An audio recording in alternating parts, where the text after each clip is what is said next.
So, jetzt kommen wir zu unserem letzten Block. Da will ich am Anfang was sagen.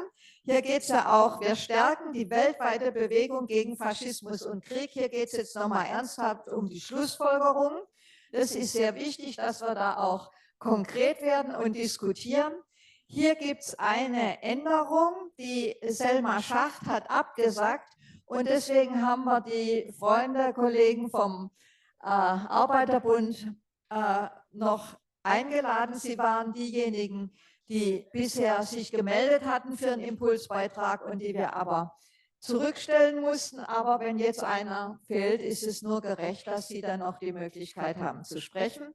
Dann haben wir eine tolle Überraschung für euch. Die Kolleginnen von Zora wollten eigentlich persönlich hier sein, die sind aber in Tunesien im Hafen und werden wahrscheinlich demnächst mit der Flottilla in See stechen.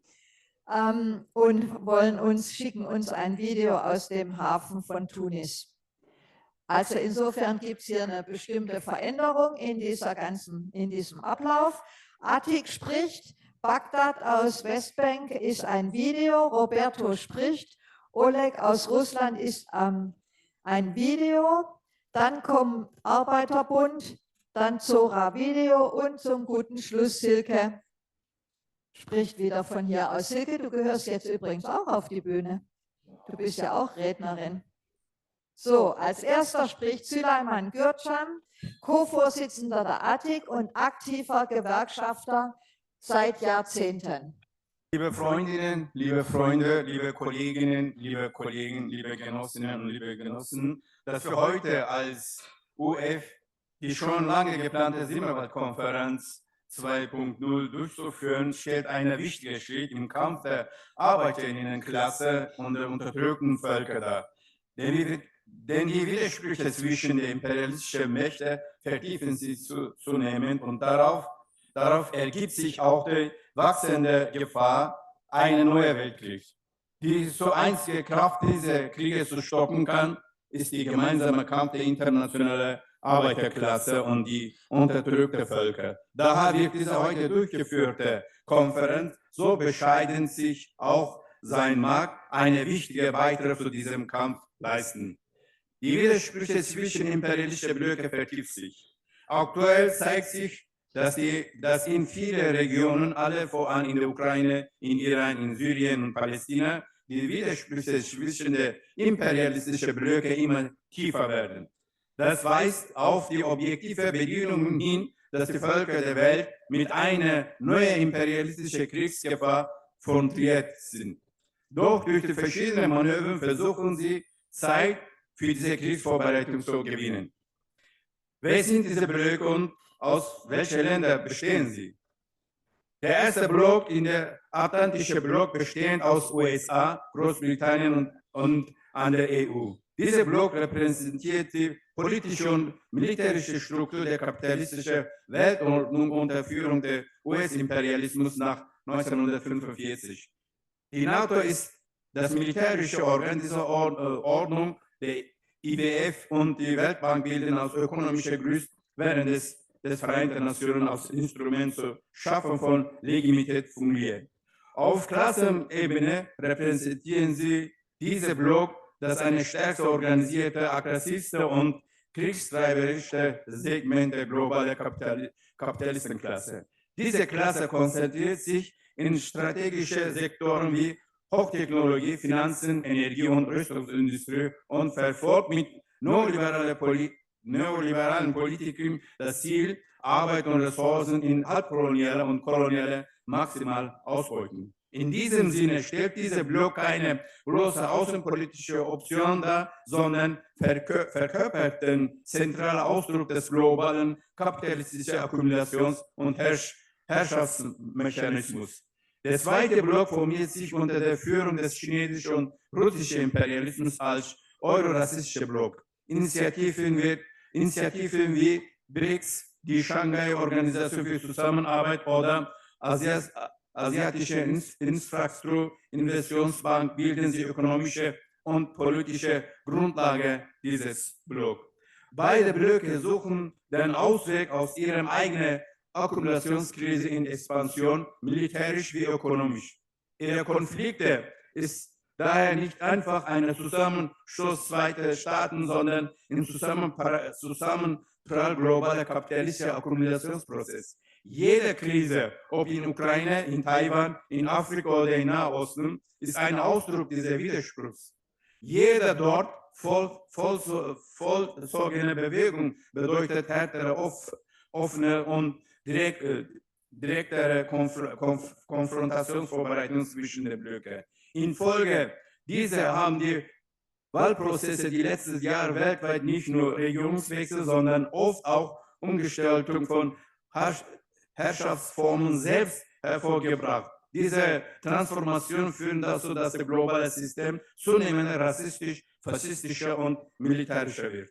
Diese aufsteigende faschistische autoritären Tendenzen sind nicht bloß innenpolitische Instrumente, sie dienen zugleich zur Vorbereitung der Kriegspolitik, der Schaffung innerer Feindbilder, Migrantinnenfeindlichkeit und der Verschleuderung Klassenkonflikte durch Identitätskonflikte. Ob die Widersprüche zwischen den Blöcken direkt in einen Weltkrieg münden, hängt nicht nur von der Absicht der imperialistischen Zentren ab, sondern auch von ihrer Fähigkeit, diese Widersprüche zu managen. Doch die historische Erfahrung zeigt, die tiefe und vielschichtige der strukturelle Krise der imperialistischen kapitalistischen System weist darauf hin, dass diese Widersprüche letztlich nur durch Krieg gelöst werden können. Heute existieren objektive Bedingungen für einen dritten Weltkrieg. Die einzige Kraft, die den imperialistischen Krieg stoppen kann, ist die internationale Proletariat und der gemeinsame Kampf der Völker. Alle Friedensbetreuungen der imperialistischen Mächte sind Lügen. Immer wenn sie vom Frieden sprechen, wissen wir, sie bereiten nur ein neuer ungerechter Krieg vor, wie in Ukraine oder in Syrien. Dann Imperialismus bedeutet Krieg. Die Imperialisten sind aufgrund ihrer krassen Interessen Feinde des wirklichen Friedens. Echter Frieden kann nur durch die endgültige Niederlage des Imperialismus und seiner Komplizen erreicht werden. Die historische und aktuelle Erfahrungen der Arbeiterinnenklasse wiesen genau auf diese Wahrheit hin. Darauf folgt die Notwendigkeit der Arbeiterinnen und unterdrückter Völker ein kompromissloser Kampf gegen Imperialismus und jegliche Form der Reaktion führen. Wirtschaftskrise, imperialistische angeheizte Kriege auf regionaler Ebene als Macht des Leben der Völker und der unterdrückten Nationen unträglich. Die Aufgabe dieser gesellschaftlichen Oppositionskräfte ist daher der vereinte Kampf gegen imperialistische Kriege, aufsteigende Faschismus, Unterdrückung und Ausbeutung zu verstärken. Dazu müssen weltweit breiter angelegte antiimperialistische und antifaschistische Front aufgebaut werden. Diese Schritte dürfen praktisch Initiativen, die antiimperialistische, kriegsgegnerische Kräfte sowie nationale Befreiungsbewegungen zusammenbringen, nicht schaden. Im Gegenteil, sie müssen mit der Perspektive erfolgen, die breite Massen zu vereinen. Um die Massen großmögliche Umfang zusammenzuführen, sollten diese Einheit von unten nach oben aufgebaut werden. Bewegung gegen Krieg und Umweltstörungen, Gewerkschaften im Kampf der Arbeiterinnenrechte, demokratische Massenorganisationen, nationale Befreiungsbewegungen, Frauenbewegungen wie Gleichberechtigung, LGBTA+-Kräfte sowie Jugendbewegungen, sie sollen Teil dieser Einheit sein. In der Hoffnung, dass die Siebenwald-Konferenz 2.0 weltweit eine bescheidene Aufgabe im Kampf gegen imperialistischen Krieg und die Gefahr als aufsteigender Faschismus übernehmen wird. Dankeschön. Als nächstes sehen wir das Video von Bagdad, Palästina. Sie ist Rechtsanwältin und Menschenrechtsaktivistin, besonderer Einsatz gegen Genozid und Frauenunterdrückung und lebt in Westbank. Liebes Publikum, meine sehr verehrten Damen und Herren, Dear audience, ich rede heute nicht nur als palästinensische Anwältin zu euch, sondern als Mensch, der jeden Moment dieses Konflikts erlebt und die Ungerechtigkeit spürt, die uns umgibt. Ich spreche zu euch aus dem Westjordanland, das manchen vielleicht ruhig erscheint, aber in Wirklichkeit im Auge des Sturms lebt. Gaza, die Wunde, die nicht heilen will. Lasst mich mit Gaza beginnen, das zu einer Wunde im Herzen jedes freien Menschen auf dieser Welt geworden ist. Was dort passiert, ist nicht nur ein Krieg, sondern Völkermord im wahrsten Sinne des Wortes. Kein lebendes Gewissen kann das Ausmaß der Zerstörung und des Todes begreifen, das Kinder, Frauen und ältere Menschen heimsucht. Krankenhäuser werden bombardiert, Schulen zerstört und Träume unter Trümmern begraben. Das Schweigen der Welt angesichts dieser Gräueltaten ist ein Schandfleck für die Menschheit. Das Westjordanland. Stille Besatzung. Im Westjordanland setzt die Besatzungsmacht ihr Expansionsprojekt still und leise fort, fernab vom Blitzlichtgewitter der Kameras. Das E1-Projekt ist nicht nur ein Ingenieursplan, sondern ein Dolchstoß ins Herz des zukünftigen palästinensischen Staates. Es zielt darauf ab, Jerusalem von seiner palästinensischen Umgebung zu isolieren und das Westjordanland abzuschneiden. Was hier geschieht, ist die Umsetzung der Apartheid vor Ort, wo Land gestohlen, illegale Siedlungen gebaut und unsere Bewegungsfreiheit und unser Recht auf ein Leben in Würde eingeschränkt werden. Gefangene, Willenskraft hinter Gittern. Wir können nicht über unseren Kampf sprechen, ohne die Gefangenen und Inhaftierten zu erwähnen. Sie sind Symbole der Standhaftigkeit und tragen die Last einer ganzen Sache auf ihren Schultern. Sie sind inhaftiert, weil sie ihr Land und ihre Freiheit verteidigen. Und sie leiden hinter Gittern unter harten Bedingungen und ständigen Verstößen. Ihre Sache ist die Sache aller Palästinenser und spiegelt das Ausmaß der Ungerechtigkeit wider, unter der wir leben. Ein Appell an die Menschlichkeit. Ich stehe heute hier, um euch zu sagen, dass die Ablehnung von Krieg und Faschismus nicht nur ein Slogan ist, den wir auf Konferenzen wiederholen, sondern eine moralische Verpflichtung gegenüber der Menschheit. Wir müssen die Masken des Faschismus abreißen und die Stimme der Wahrheit laut und deutlich hörbar machen. Schweigen angesichts von Ungerechtigkeit ist Mittäterschaft. Als Anwältin und Menschenrechtsaktivistin fordere ich euch auf, echte und praktische Schritte zu unternehmen. Verurteilung und Anprangerung reichen nicht aus. Wir müssen daran arbeiten, die Täter dieser Verbrechen zur Rechenschaft zu ziehen, das Selbstbestimmungsrecht der Palästinenser zu unterstützen und Druck auszuüben, um diese rücksichtslose Aggression zu beenden. Abschließend bekräftige ich meine Überzeugung, dass das Licht über die Dunkelheit triumphieren wird und dass der Wille der Menschen nach Freiheit und Gerechtigkeit eine unbesiegbare Kraft ist. Danke. Also, Dankeschön an Bagdad. Roberto Luzzi ist der Nächste und dann kommt, glaube ich, das Video von Oleg. Liebe Genossen, wir befinden uns in einer Phase einer neuen weltweiten zwischenimperialistischen Kriegsvorbereitung.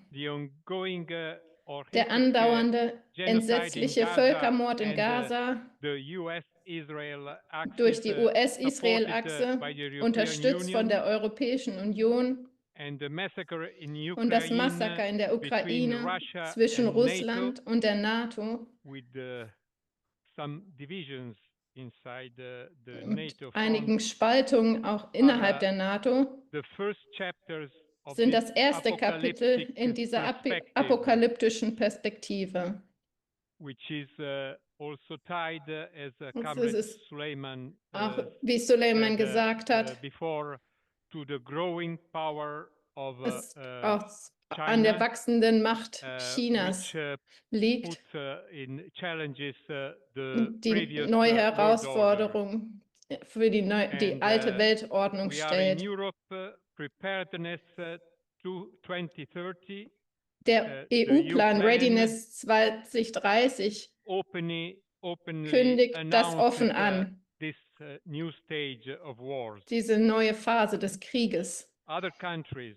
Andere Länder, von den USA über Japan bis hin zu China und Indien, folgen diesem Beispiel. Vorbereitungen in militärischer Hardware, mit großen Ausgaben dafür, aber auch in psychologischer Software. Die sagen zum Beispiel, die wir jetzt immer wieder hören, sind zum Beispiel, unsere Länder sind bedroht.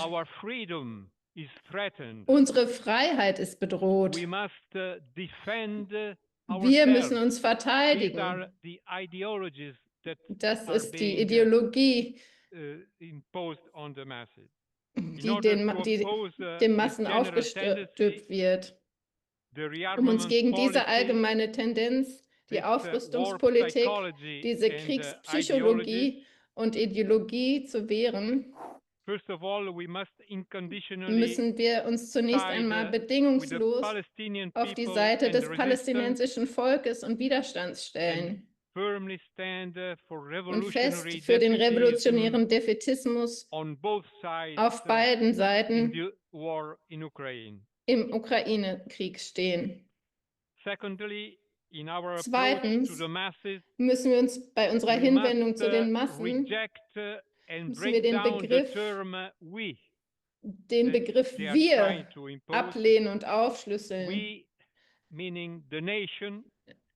Das wir als Nation und das runterzubrechen in uns, die arbeitenden Menschen, die Proletarier und andererseits sie, die Bosse, die Kapitalisten, die Grundbesitzer, diejenigen, die den Krieg brauchen und die den Staat brauchen, um Krieg zu führen und die Unterdrückung zu garantieren.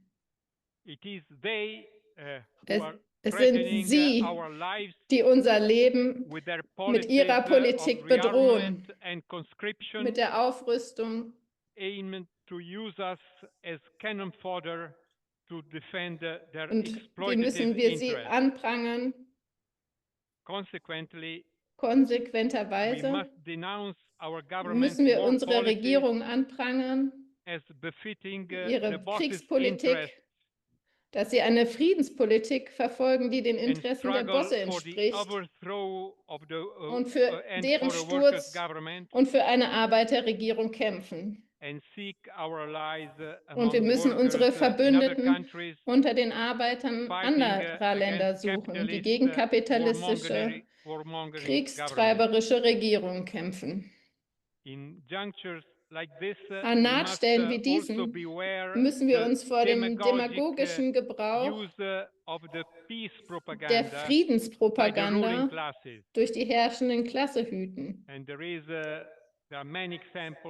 Es gibt viele Beispiele, aber wir haben ein klares Beispiel aus Italien, wo man in 1914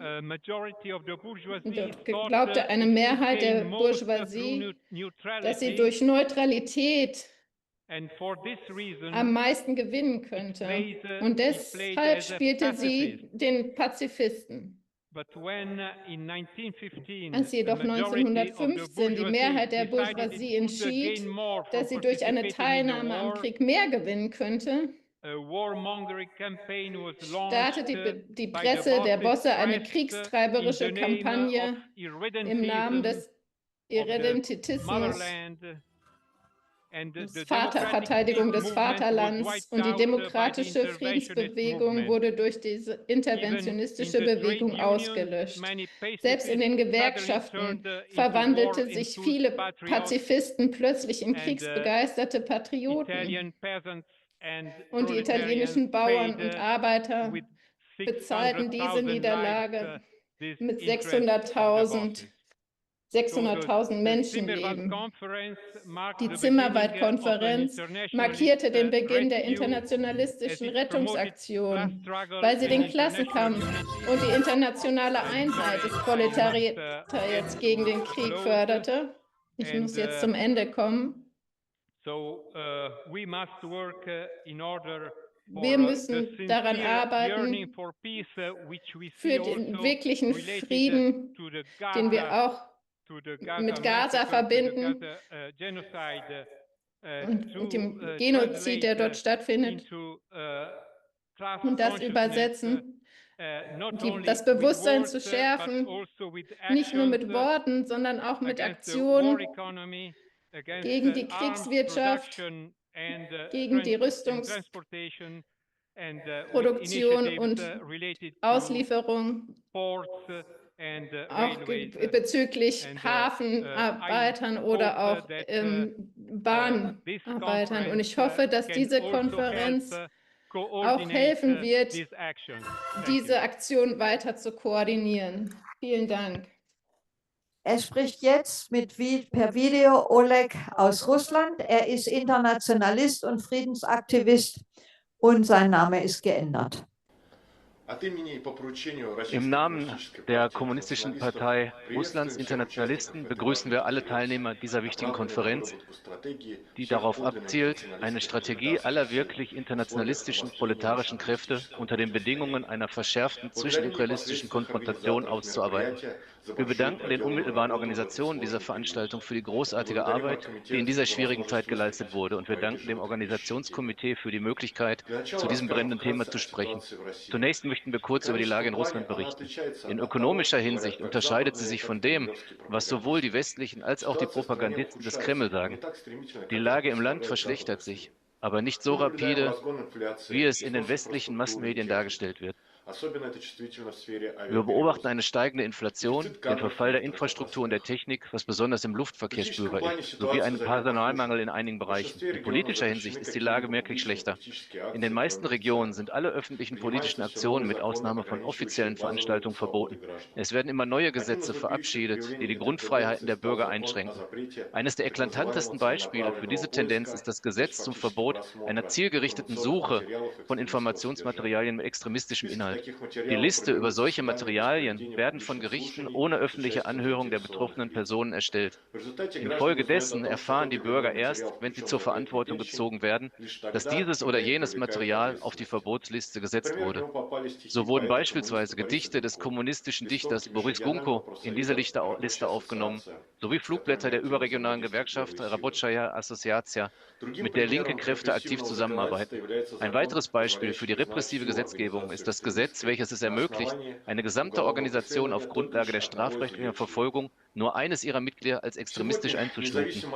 Unabhängig davon, ob sich die Machthaber heute auf eine Beendigung der Kriegshandlungen einigen können oder nicht, ist es klar, dass in allen imperialistischen Ländern die Schraube der Rüstungsaufträge losgedreht wird und chauvinistische und fremdenfeindliche Stimmungen geschürt werden.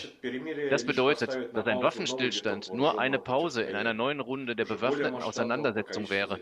Eine Runde, die nach Anzahl der beteiligten Akteure und Opfer noch größer ausfallen würde.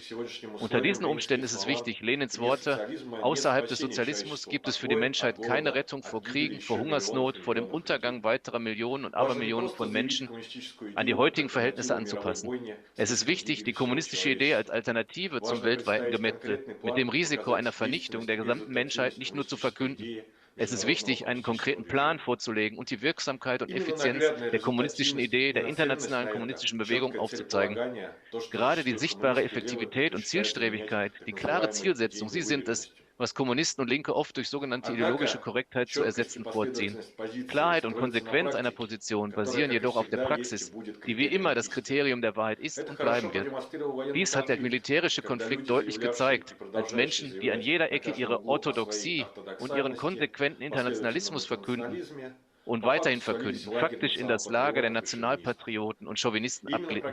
Und eben die praktischen Ergebnisse erregen Aufmerksamkeit und eine Bereitschaft, am Klassenkampf der fortgeschrittenen Vertreter des Proletariats teilzunehmen.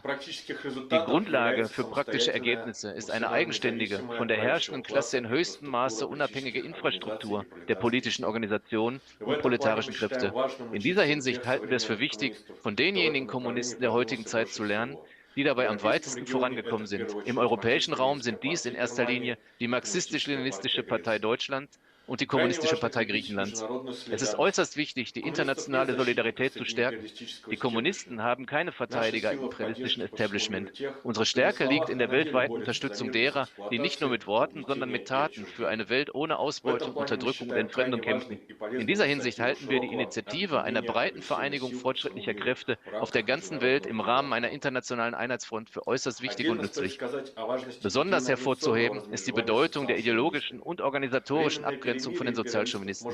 Ein zeitweiliger Waffenstillstand der Imperialisten könnte einige Genossen dazu verleiten, ihre Haltung gegenüber denjenigen zu überdenken, die sich in einem kritischen Moment auf die Seite ihres Imperialismus gestellt haben, was sie mit einer notwendigen Einheit der Linken in der Situation ihrer Schwächung begründeten. Dies ist jedoch ein Weg in die Sackgasse, in die strategische Schwächung und den Verfall. Das bedeutet nicht, dass man nicht mit schwankenden Elementen in den sozialchauvinistischen Organisationen, insbesondere in den großen, zusammenarbeiten sollte. Dabei muss jedoch die ideologische und organisatorische Selbstständigkeit gewahrt bleiben. Auf diese Weise kann die internationale kommunistische Bewegung aus der Krise herauskommen und sich dem Ansturm eines neuen Weltkrieges und der weltweiten Reaktion erfolgreich entgegenstellen. Wie gesagt, die jetzt vorgesehene Rednerin Selma Schacht ist erkrankt. Sie musste uns ganz kurzfristig absagen und kann deswegen nicht sprechen. Und wir hatten einen Antrag auf Impulsbeitrag ablehnen müssen, sozusagen wegen Überfüllung der Liste. Und Sie sind jetzt aber hier und ich finde das richtig, dass Sie dann nachrücken können. Mein Name ist Jan Haas, ich bin Mitglied im Arbeiterbund für den Wiederaufbau der KPD. Der Punkt, was tun, den ich hier als dritten Punkt verstehe, möchte bzw. muss ich als einem Kommunisten aus Deutschland nochmal Folgendes vorwegsetzen, so sehr es heute schon einmal gesagt wurde. Der Antikriegstag am vergangenen Montag hatte eine zentrale Erklärung des Deutschen Gewerkschaftsbundes, in dem stand, weil wir uns auf die USA nicht mehr verlassen können, begrüßen wir die europäische Aufrüstung. Das ist O-Ton. Und wenn es darum geht, gegen Krieg und Faschismus in diesem Land, aus dem ich komme, zu kämpfen, dann müssen wir diese Situation der Gewerkschaften an die Spitze stellen. Denn in diesem Land und in den Fabriken, in denen es nach solch einer Erklärung keinen Aufruhr gibt, in diesem Land werden wir so schnell dann nicht von Genua, Piräus oder Marseille sprechen können. Die IG Metall Ingolstadt, einer der größten Bezirke, begrüßte letztes Jahr in einer Broschüre, die sie unter anderem vor die Kollegen Audi Ingolstadt brachte und dort verteilte, den Beschluss der damaligen Regierung Scholz, neue Eurofighter bei Airbus in Manching, das Nachbarkauf von Ingolstadt, produzieren zu lassen. Denn es braucht die Arbeitsplätze. Das ist nicht die Aufgabe der Gewerkschaften. Jetzt können wir uns vielleicht langsam erklären, wo wir in diesem Land stehen. Genossen und Kollegen von mir haben daraufhin in Ingolstadt den zweiten Stock besetzt. Dort sitzt die IG Metall Geschäftsstelle. Wir haben verlangt, dass sofort der Leiter kommt, der erste Bevollmächtigte, und erklärt, dass er diese öffentliche Stellungnahme zurückziehen muss. Denn Arbeiter schießen nicht auf Arbeiter. Stattdessen kam der Staatsapparat, es gab Festnahmen, es gab eine zweite Aktion, nämlich die gleiche ein paar Wochen später, nachdem wir die Kollegen von Audi Ingolstadt darüber informiert haben und diese durchaus große Empörung darüber geäußert haben und gesagt haben, ja, dieses Gewerkschaftshaus ist eigentlich unseres und keines, in dem Erklärungen über den Krieg im Namen der sogenannten Arbeitsplätze gefasst und gefällt werden. Nun, wir standen dann vor Gericht und haben mehrere tausend Euro wegen Hausfriedensbruch im eigenen Haus als Urteil abbekommen. Wir waren wieder vom Betrieb, aber zu selten. Ich möchte das auch deswegen sagen, weil wenn wir von Zimmerwald sprechen, dann glaube ich, sind wir uns auch einig, dass kurze Zeit darauf die vollkommen notwendige und bis heute gültige Losung Karl Liebknechts, der Hauptfeind steht im eigenen Land, immer noch gilt. Und zwar nicht hauptsächlich unter der Frage, ist nun der NS-Imperialismus der mit Abstand aggressivste, sondern unter der Frage, ob man unter der Arbeiterklasse im eigenen Land das "Wir haben ja nicht angefangen und müssen uns selbst verteidigen" aus den Köpfen bekommt. Das heißt, der Hauptfeind steht im eigenen Land ist eine zutiefst internationalistische Losung, die wir konkret machen müssen.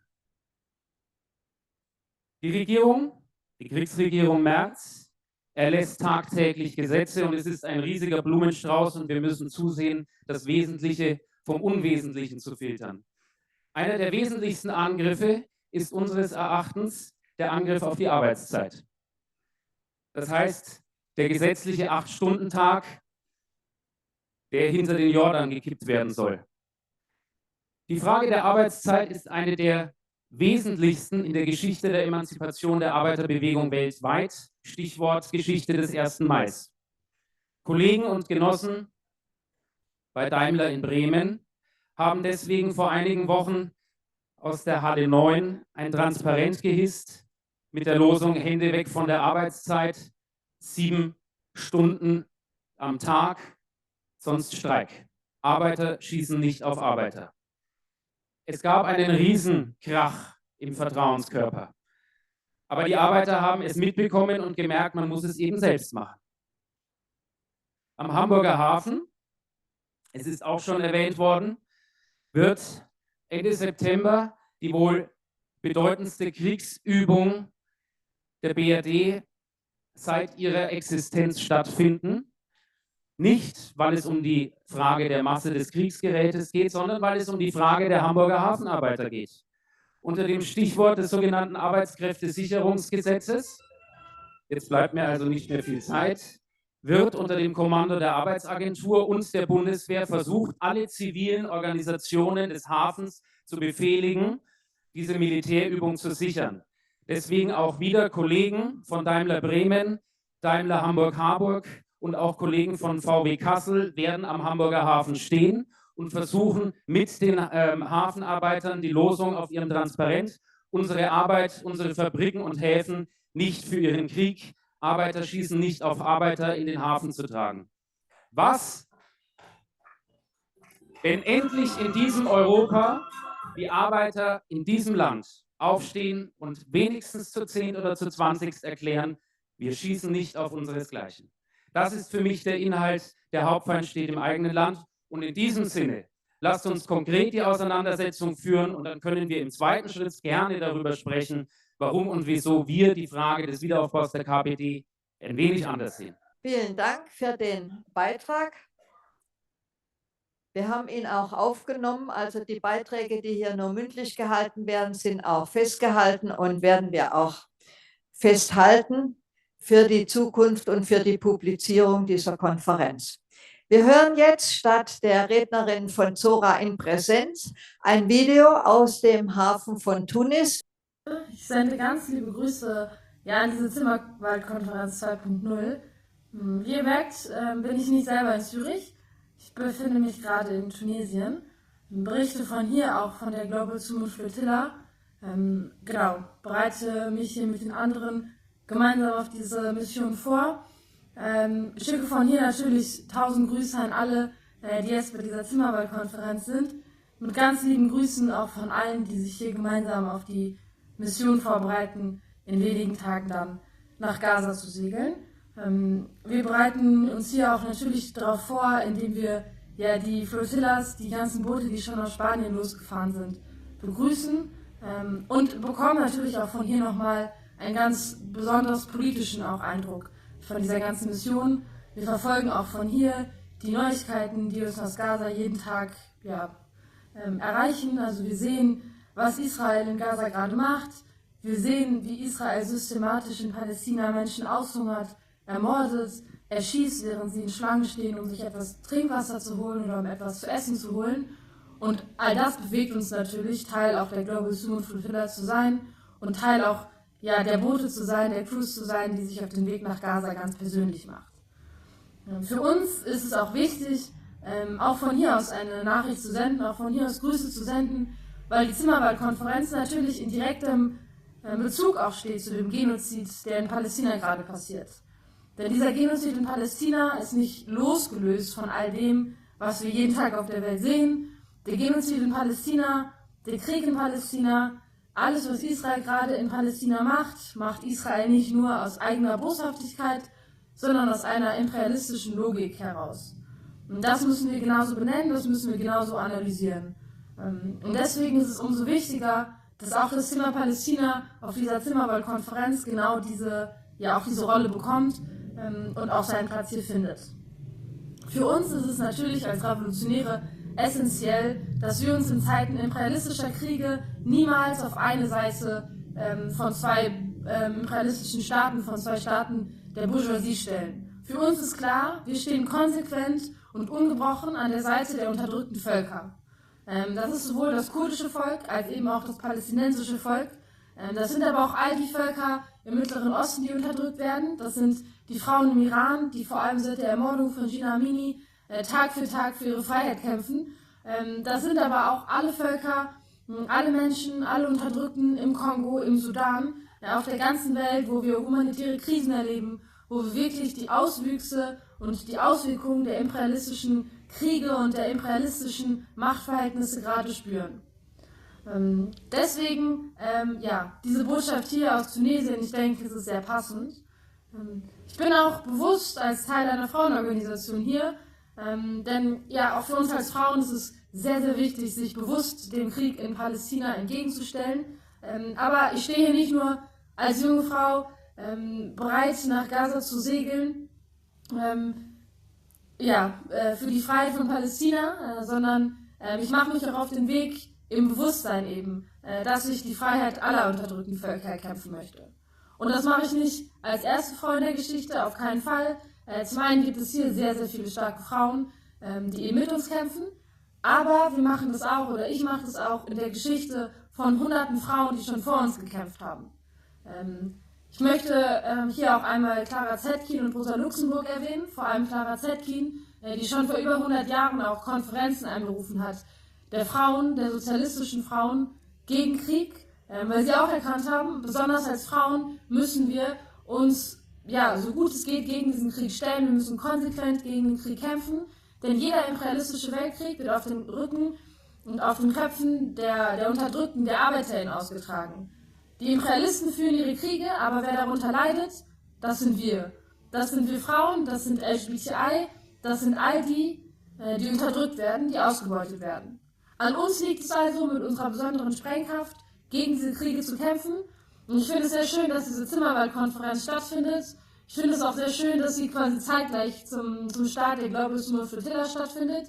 Das sind zwei Themen, die sich, wie gesagt, sehr gut ergänzen, die auch sehr wichtig sind, dass diese Kämpfe zusammengeführt werden.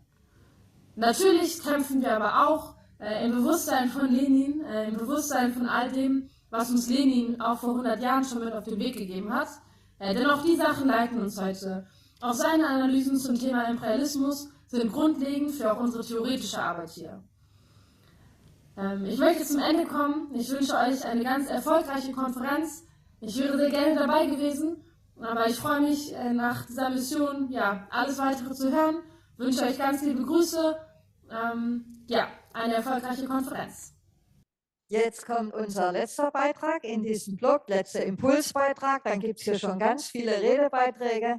Das Wort hat jetzt Silke Treusch aus der Schweiz. Sie ist aktive Gewerkschaftsorganiserin, Aktivistin in der Frauen-, Friedens- und antifaschistischen Bewegung in der Schweiz und auch, wie ihr wisst, eine unserer Gastgeberinnen.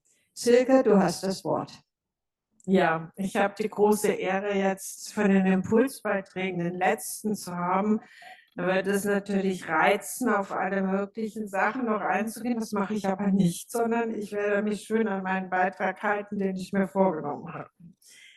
Ja, mein Titel ist: Lassen wir uns nicht vor den Karren imperialistischer Interessen spannen. Zu Beginn des Ausbruchs des Ukraine-Kriegs riefen verschiedene Gewerkschaften in der Schweiz zu einer Großdemonstration in Zürich auf. 40.000 Personen sind gekommen.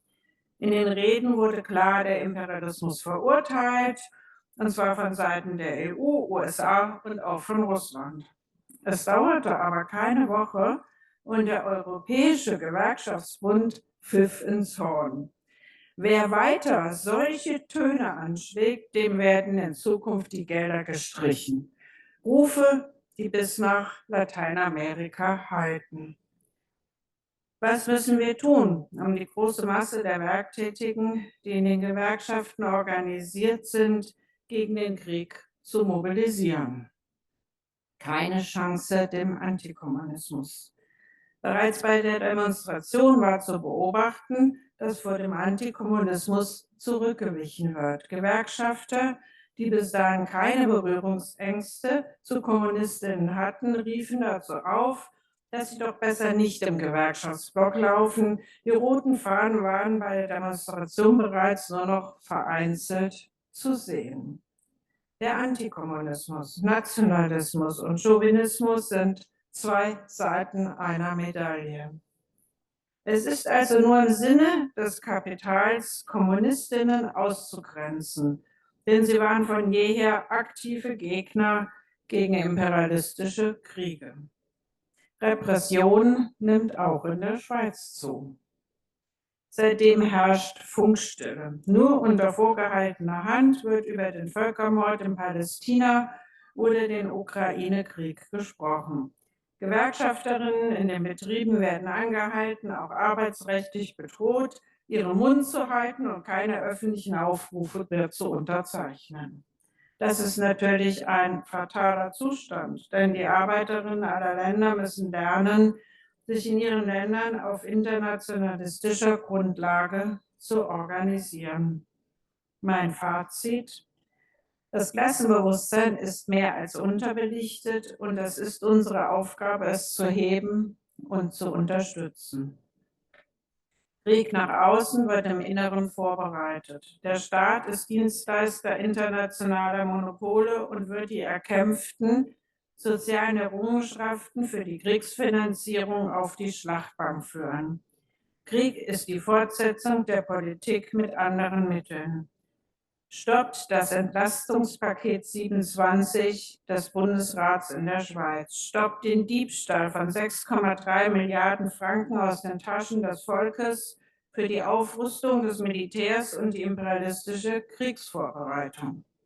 Das Wort Arbeiterinnenklasse und Klassenbewusstsein ist aus dem Wortschatz inzwischen gestrichen. Mit der Begründung, die Arbeiterinnenklasse sei ein Relikt längst vergangener Zeiten. Die Aufgabe der Gewerkschaften sei es, das Schlimmste noch zu verhindern, auf keinen Fall politisch Stellung zu nehmen. Die Kolleginnen seien zu unterschiedlich in ihren politischen Haltungen. Gewerkschaften müssen sich zu Kampforganisationen entwickeln und von der Basis geführt werden. Um uns selber müssen wir uns schon selber kümmern. Es gibt einen weiteren Punkt, das Denken des Stellvertretertums. Die Gewerkschaft macht das schon für uns. Damit sind die Funktionäre im Gewerkschaftsapparat und gewählten Vorstände gemeint. Solange die Kolleginnen nicht lernen, selbst zu kämpfen, sich für ihre Interessen einzusetzen, wird es auch schwierig sein, ein Klassenbewusstsein auf antifaschistischer Grundlage zu entwickeln. Nur so können wir einen starken Pol gegen imperialistische Kriege erreichen.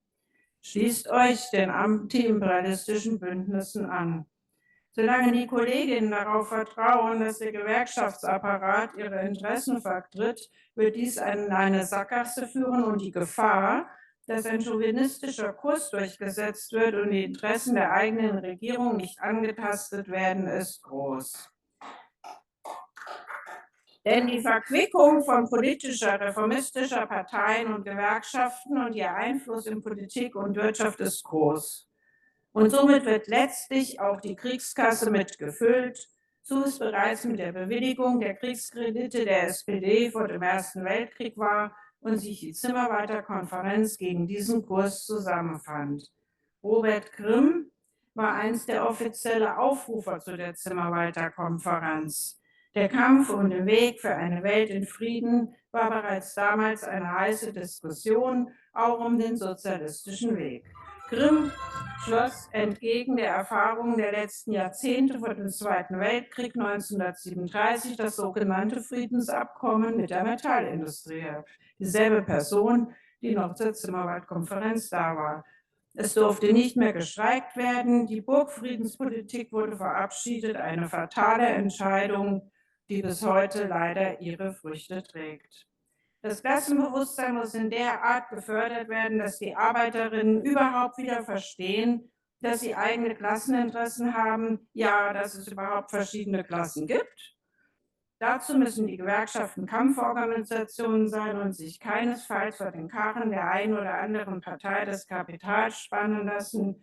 Proletarierinnen aller Länder, vereinigt euch.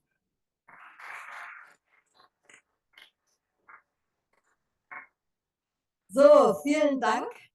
Damit haben wir unsere Impulsbeiträge alle gehört. Viel Stoff für die Diskussion, das merke ich schon an dem Stapel, der sich hier schon mit 20 Wortmeldungen anhäuft. Ich meine, wir haben genügend Zeit dafür, wollte euch aber trotzdem bitten, dass wir den Zeitplan etwas ändern und nicht bis 19 Uhr diskutieren, sondern bis 18:30 Uhr. Damit haben wir doch auch viel Zeit zu diskutieren, denn wir haben inzwischen die Anträge vorliegen zur Resolution und da gibt es ein paar kleine Sprengsätze, die wir dann nicht im Hauruck irgendwie durchziehen sollten. Als erstes spricht jetzt Marianne Liebknecht, hat sich jetzt zu Wort gemeldet. Ihr wisst, sie ist die Enkelin von Karl Liebknecht, ist sehr aktiv in der Friedensbewegung, in Umweltbewegung und hat als Erste das Wort. Dann aus dem Chat Karen Hemmer. Sie fragt, ob sie noch sprechen kann. Ja, sie kann sprechen. Guckt mal, ob ihr sie findet. Ansonsten hat sie ihren Beitrag auch ausformuliert, aber es wäre natürlich schön, wenn sie spricht. Als erstes jetzt Marianne, du hast das Wort. Ich möchte gerne sagen, warum ich hier bin. Wie die meisten von euch ist ein Weltfrieden unabdingbar und sehr notwendig. Und für mich in den letzten Jahren ist es sehr wichtig geworden, also die Spaltung zwischen den verschiedenen Ideologien, den verschiedenen Schichten in der Bevölkerung zu versuchen, also in einen Konsens oder ein paar Konsense zu versuchen. Und einer der wichtigsten Prinzipien, oder ich nenne sie Urprinzipien, die mir vorgekommen sind, ist, dass wir als Konsens eigentlich 3 verschiedene Themen ansprechen können. Und zwar, das eine ist, dass wir in unserer Weltanschauung irgendwie dieses enge Verbindung von Mensch und von Natur, dass wir in unserem Tun, in unserem Denken immer berücksichtigen, dass jede Tat eine sehr breite Wirkung hat in allen Bereichen und dass wir einfach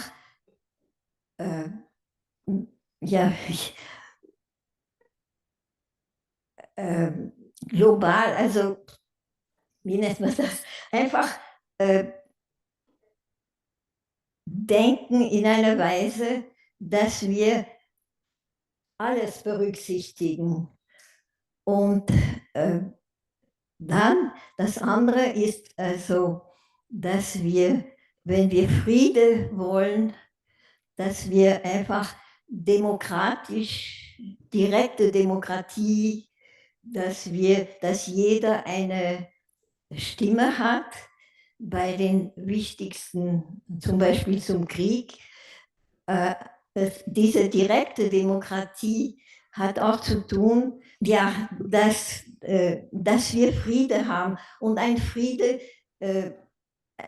bestimmt am allerwichtigsten ist der Weltfrieden. Aber dass wir auch natürlich in uns einen persönlichen Frieden, von dem persönlichen Frieden ausgehen und dann zum Weltfrieden.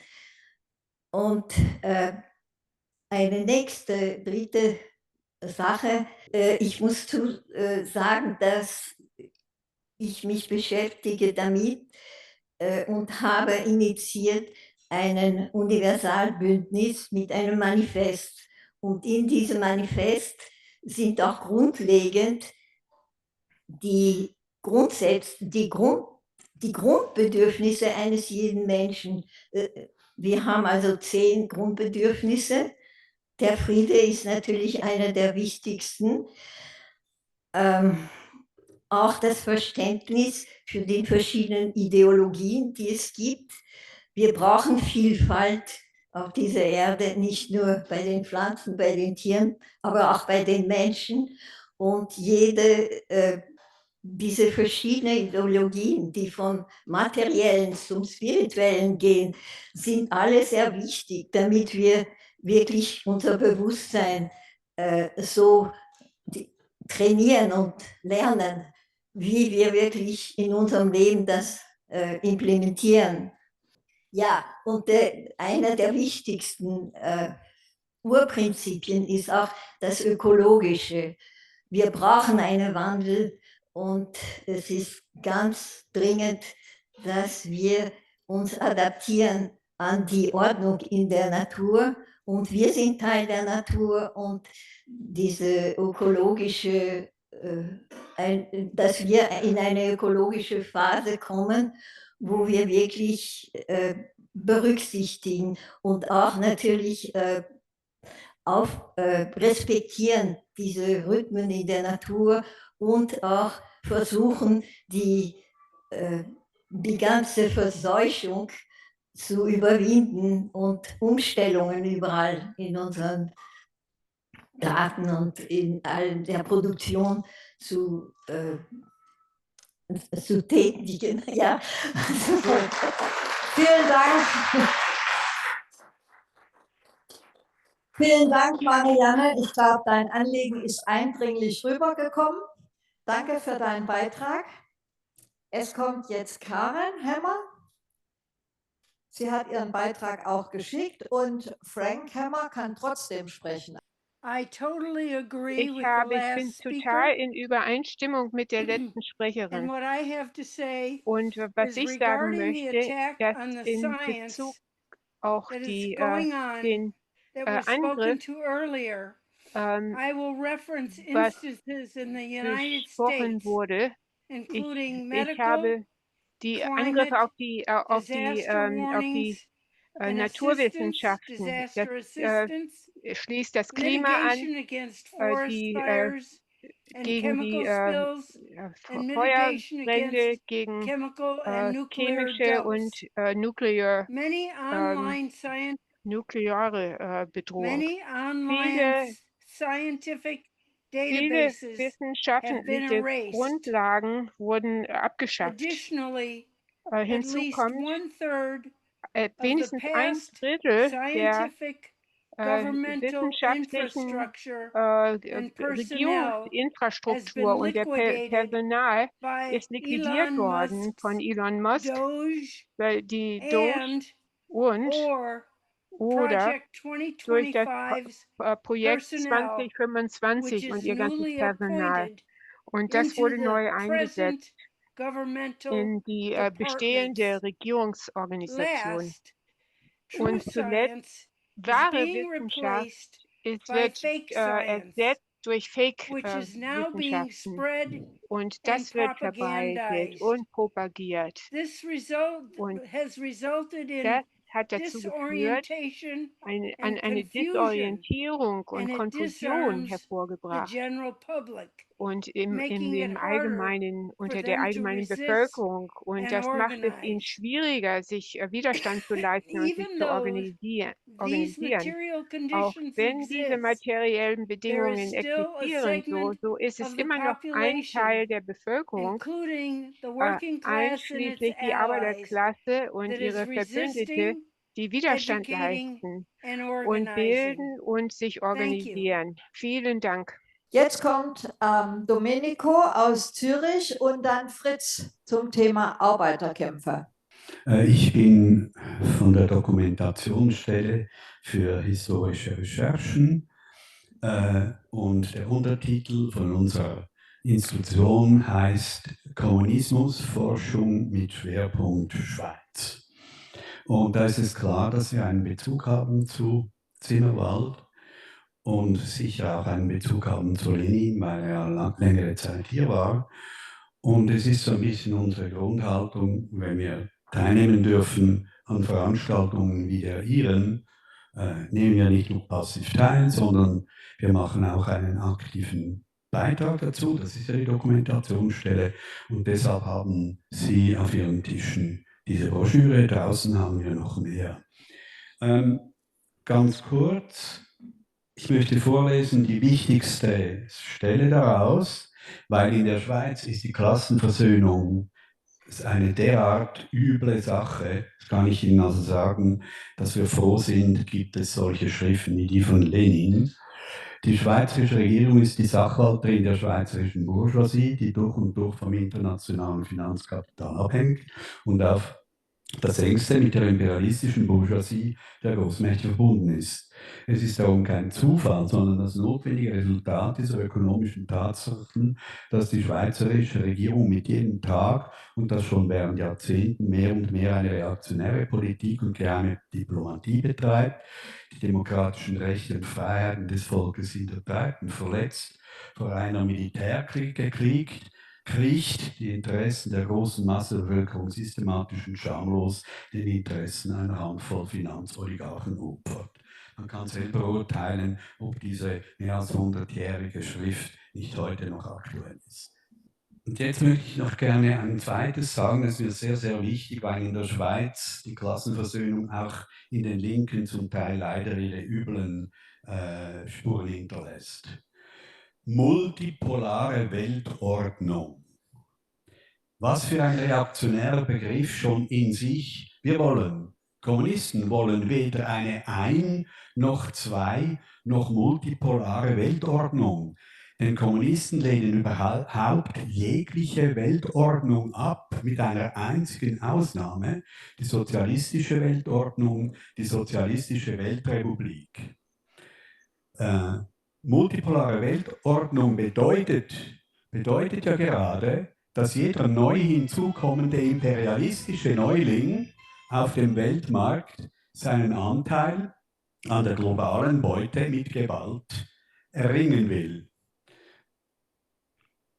Multipolare Weltordnung bedeutet ja gerade die Kampfpolitik für die Konsolidierung zusätzlicher imperialistischer Pole. Und das ist der Inhalt dieser reaktionären, ultrareaktionären Losung von der multipolaren Weltordnung. Ich habe geschlossen. Vielen Dank. Von so einer Dokumentationsstelle hatte ich noch nie gehört. Ich finde es sehr interessant und vielen Dank, dass ihr euren Beitrag auch mit einer Dokumentation, aber auch einer aktiven Diskussionsbeteiligung bringt. Vielen Dank an euch. Dann spricht jetzt Fritz und dann Steve. Ja, das Thema des Blogs ist, wie schaffen wir eine starke Bewegung gegen Faschismus und Krieg? Und ich sage, durch die Führung der Arbeiterklasse.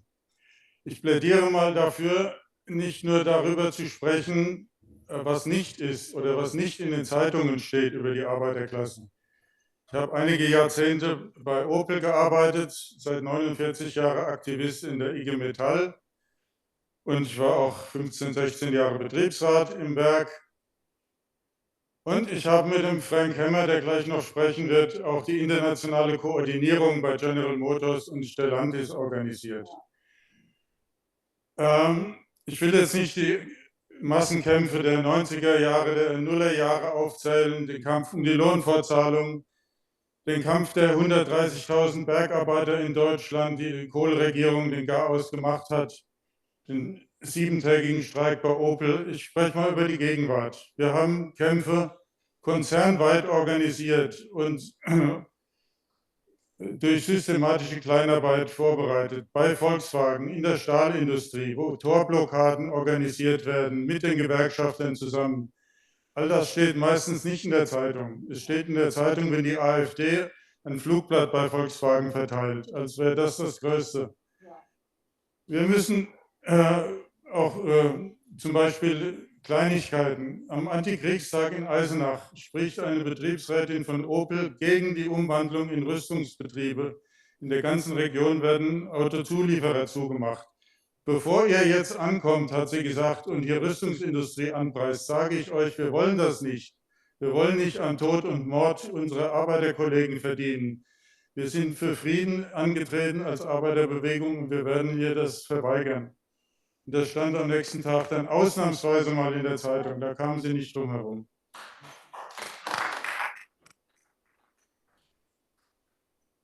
Ein kleines Beispiel.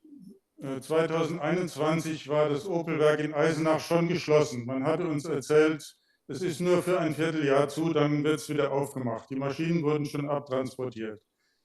Dann hatte die IG Metall mehr oder weniger zufällig zu einem Aktionstag in Eisenach aufgerufen.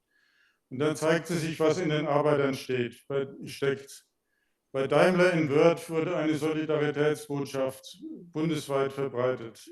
Bei VW in Zwickau wurden 2 Busse gechartert, um zu diesem Aktionstag zu fahren. Die Kollegen von Daimler und Volkswagen Kassel waren da. Die ganze Region, alle Zulieferbetriebe, die selbst betroffen waren, sind gekommen. Und das Highlight war, wir haben über diese internationale Konzernzusammenarbeit organisiert, dass 8 Delegationen aus Frankreich gekommen sind mit Bengalos, wie die das so machen in Frankreich. Und die haben auf der Bühne erklärt, wir sollen die Gewinnerwerke sein, wenn Eisenach geschlossen wird. Schönen Dank für diesen Gewinn, wir wollen ihn nicht. Wir haben genug Arbeit, mehr als genug. Wir wollen, dass Opel Eisenach erhalten bleibt und deswegen sind wir gekommen. Und das ist internationale Solidarität, internationale Arbeitereinheit, die die Kollegen niemals vergessen werden. Und das beruht alles auf jahrzehntelanger systematischer Kleinarbeit und große Erklärungen über die Schwäche der Arbeiterklasse helfen uns da nicht weiter. Dankeschön. Steve, du bist dran und dann spricht Gabi Fechtner. Auch für diese wunderbaren Beiträge, die ihr gehalten habt, für mit dieser Konferenz für den Kampf gegen imperialistische Kriege. Die ganzen Lehren, die ihr vorgetragen habt, müssen international vorgebracht werden an die Arbeiter in den USA und auf der ganzen Welt. Ihr wisst alle, wir haben eine Informationsblockade. Die Kapitalisten wollen nicht, dass die Arbeiter wissen, über den Kampf gegen Militarismus in Deutschland. Sie wollen unsere Kämpfe isolieren in jedem einzelnen Land. Eines unserer Vorschläge, die wir haben, ist, dass wir aufbauen ein Kommunikationsnetzwerk, einen Kanal, die erlauben, dass die Arbeiter in Deutschland, in Schweden, dass die Arbeiter ihre Lehren aus allen Kämpfen präsentieren können. So ein Kanal ist notwendig für die Einheit der Arbeiterklasse. Wir brauchen Werkzeuge. Wir müssen diese Informationsblockade durchbrechen. Wir hoffen, dass wir nochmal zusammenkommen können, denn wir stehen einem Krieg gegenüber. Faschismus. Und das wird es sehr schwierig machen, dass wir physisch zusammenkommen. Aber wir müssen solche Werkzeuge benutzen, so gut wir können. Die Arbeiter in den USA, sie sind nicht besiegt, sie haben Kraft, aber ihre Führung, wie die Gewerkschaftsführung hier, die wollen keine Mobilisierung, die wollen keine Generalstreiks, sie wollen keine Arbeitermacht. Aber das ist wirklich die einzige Lösung für diese Krise. Die Arbeiter in den USA, in Afrika, in Asien müssen die Macht übernehmen. Das ist die einzige Lösung und wir müssen eine Bewegung aufbauen, dass wir diesen Kampf um die Macht auch organisieren. Dankeschön. Gabi Fechtner und dann Rescho. Er hat sich gemeldet als Rescho aus Rojava. Zu den Gewerkschaften wollte ich noch sagen, ich glaube, wir müssen den Doppelcharakter beachten. Also sie sind natürlich Ordnungsfaktoren im kapitalistischen System, aber wir haben die Aufgabe, sie von der Basis her zu Kampforganisationen zu machen. Und das spiegelt sich in dem Linienkampf wider. Und wir können nicht einfach sagen, die Gewerkschaften vertreten jetzt diesen Sozialchauvinismus, wie zum Beispiel der zweite Vorsitzende oder was ist der da, dieser Kerner. Das müssen wir natürlich angreifen, diese sozialchauvinistischen Positionen.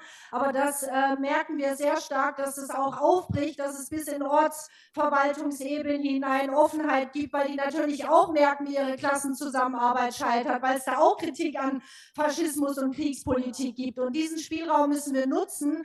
Und ich meine, diese großen Streiks, die unsere Partei auch mitgeführt hat, mit der wir eng zusammen auch aufgewachsen sind als Partei sozusagen. Das wurde von der gewerkschaftlichen Basis organisiert. Da haben die Vertrauensleute die Tore besetzt, da haben sie das Werk blockiert, da haben sie beim Bergarbeiterstreik die Wasserstraßen und die Autobahnen blockiert im Ruhrgebiet. Aber man sollte auch keine Legenden machen. Es waren nicht einfach die Gewerkschaften, sondern ohne organisierte Betriebsgruppen, die die Arbeiter zusammengeschlossen haben, der MLPD, die Überzeugungsarbeit gemacht haben, die auch den klassenkämpferischen Geist da reingetragen haben, hätten diese Streiks auch nicht stattgefunden. Also das braucht man natürlich auch. Weil ich leider jetzt gleich gehen muss, will ich noch was zur Perspektive sagen. Ich freue mich sehr, dass Marianne Liebknecht hier ist. Trotzdem würde ich diese allgemeine Streben nach Konsens, ich glaube, wir können das nicht. Wir können nicht ungeschehen machen, was seit Zimmerwald vor 110 Jahren passierte. Es sind viele Differenzen, es sind verschiedene Lager in der Arbeiterbewegung. Natürlich werden und müssen wir hier einen gemeinsamen Nenner finden und sagen, wo wir uns einig sind, aber wir werden auch Punkte haben, wo wir sagen, wie nennt man das, agree to not agree, also wo wir uns halt auch noch nicht einig sind und das ist auch nicht schlimm, aber wir sollten das nicht zukleistern und wir werden weiter verschiedene Ansichten haben und gut wären aber gemeinsame praktische Verpflichtungen im Sinne von, die IKO hat das öfter gemacht, Tag X, da gehen wir zusammen auf die Straße, da werden zusammen die Proteste organisiert oder auch praktische Aktivitäten. Es gibt dieses Projekt Al-Auda-Krankenhaus zu unterstützen, was säkulare Kräfte sind in Gaza, die wir mit vielen Spenden und wenn wir hin können, wollen wir als Arbeiterpartei auch beitragen, das Krankenhaus wieder aufzubauen. Also solche praktischen Projekte, die Koordinierung der Arbeiterinnen und Arbeiterkämpfe, in diesem Sinne sollten wir auch hier weiterkommen. Ich denke, wir haben auch ein Objektiv, also dieses Potenzial der revolutionären Weltkrise wächst auch.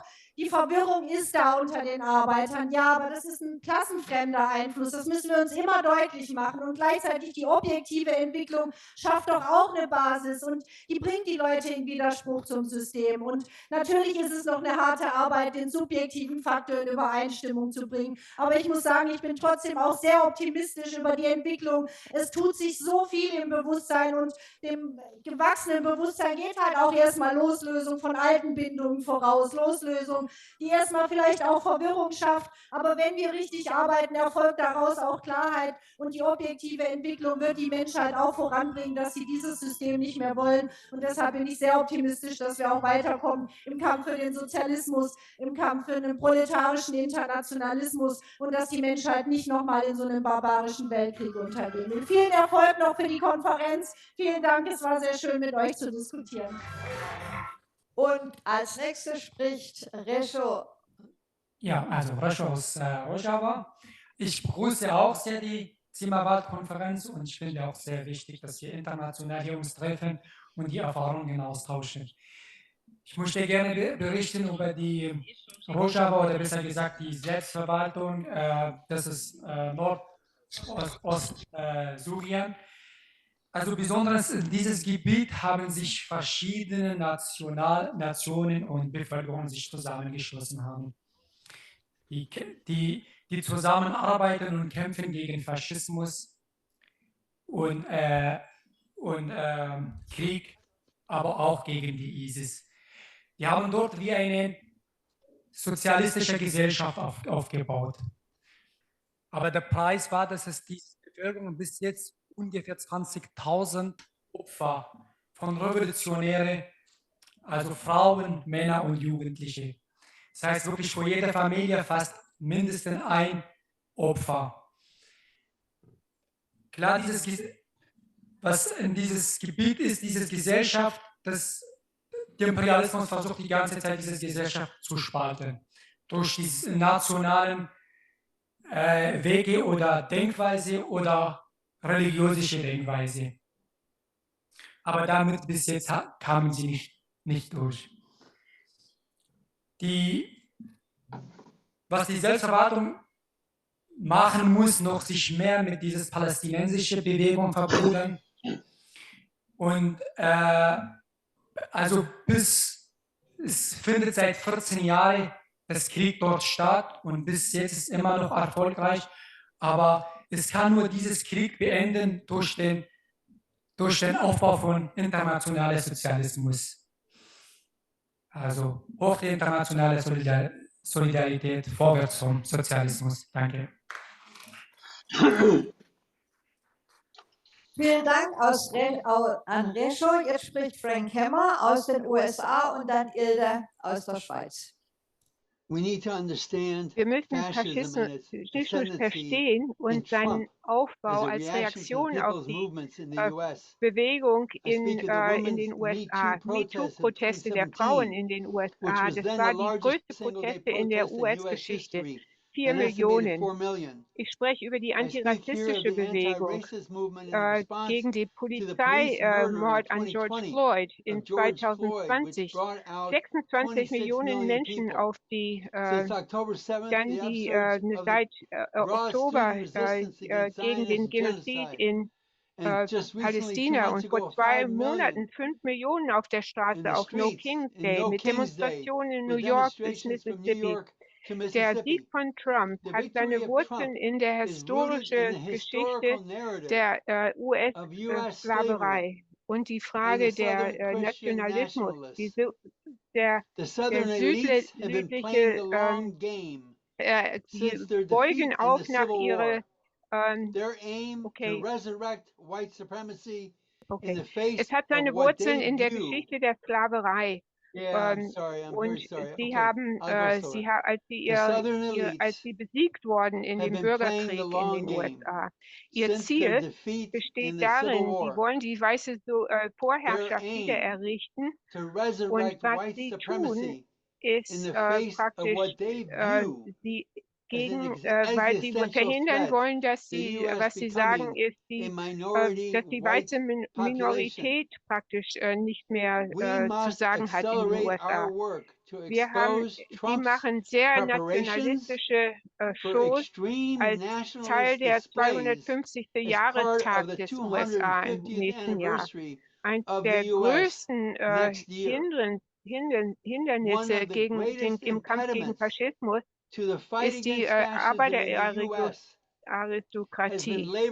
Die sind propagieren Kapitalismus, Imperialismus und Nationalismus. Wir haben keine Demonstration gegen Trump organisiert. Die Arbeit der Aktivisten und Revolutionäre, die Aufgabe ist, mit den Arbeitern zu kämpfen, um ihre Gewerkschaften zu transformieren und diese Immigrantenbewegung zu stärken. Letztes Jahr haben wir erlebt, dass eine sehr große Begehung von den May Day, die größten in der Geschichte der USA.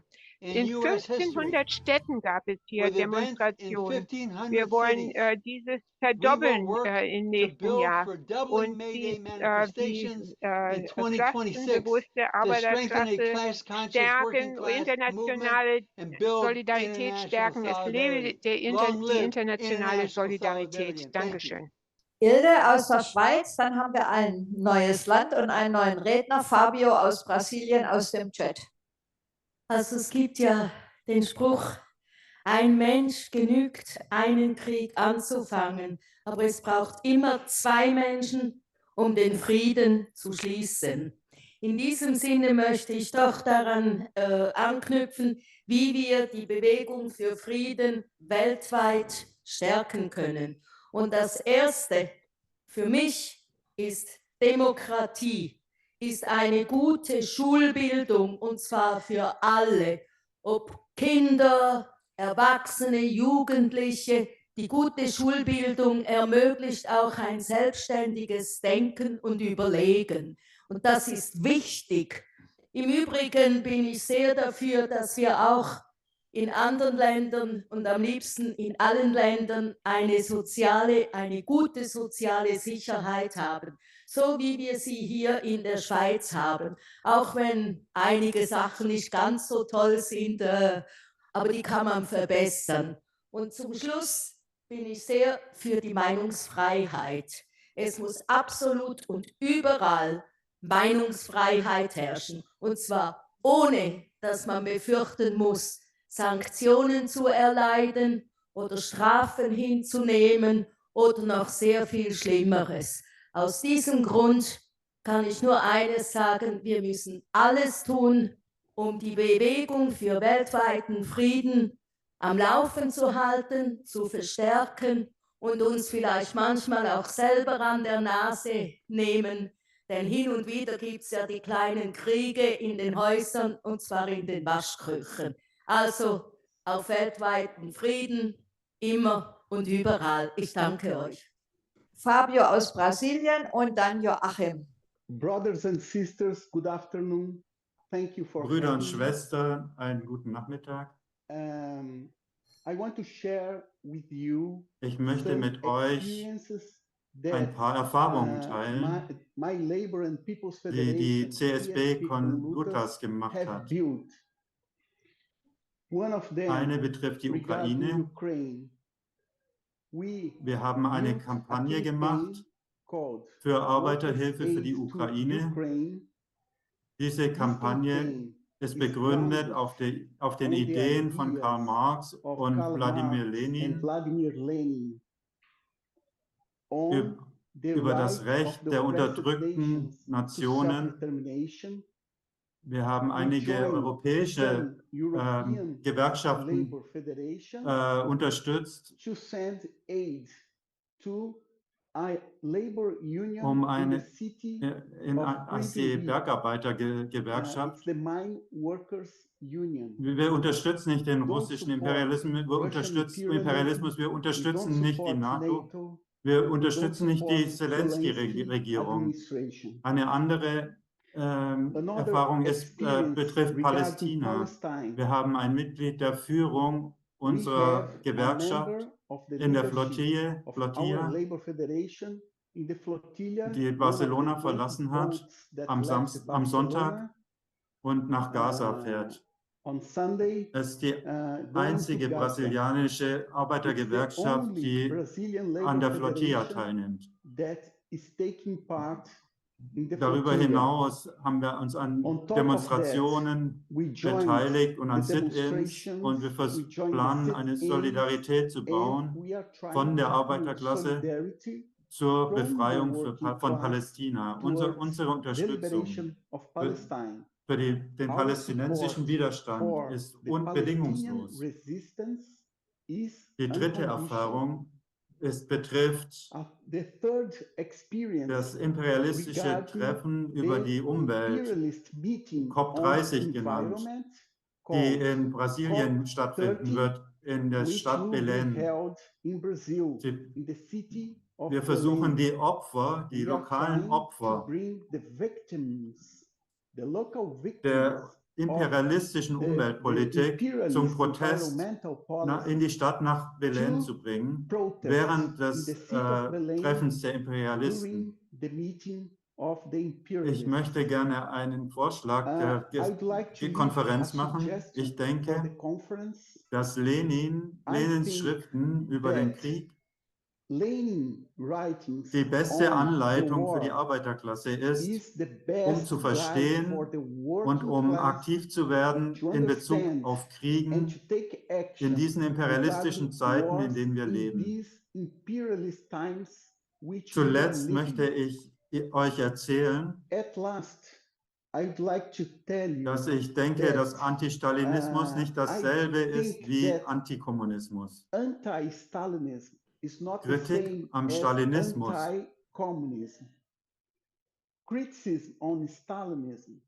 den Sozialismus in einem Land aufzubauen, das hat nichts zu tun mit der marxistischen Idee von Internationalismus. Die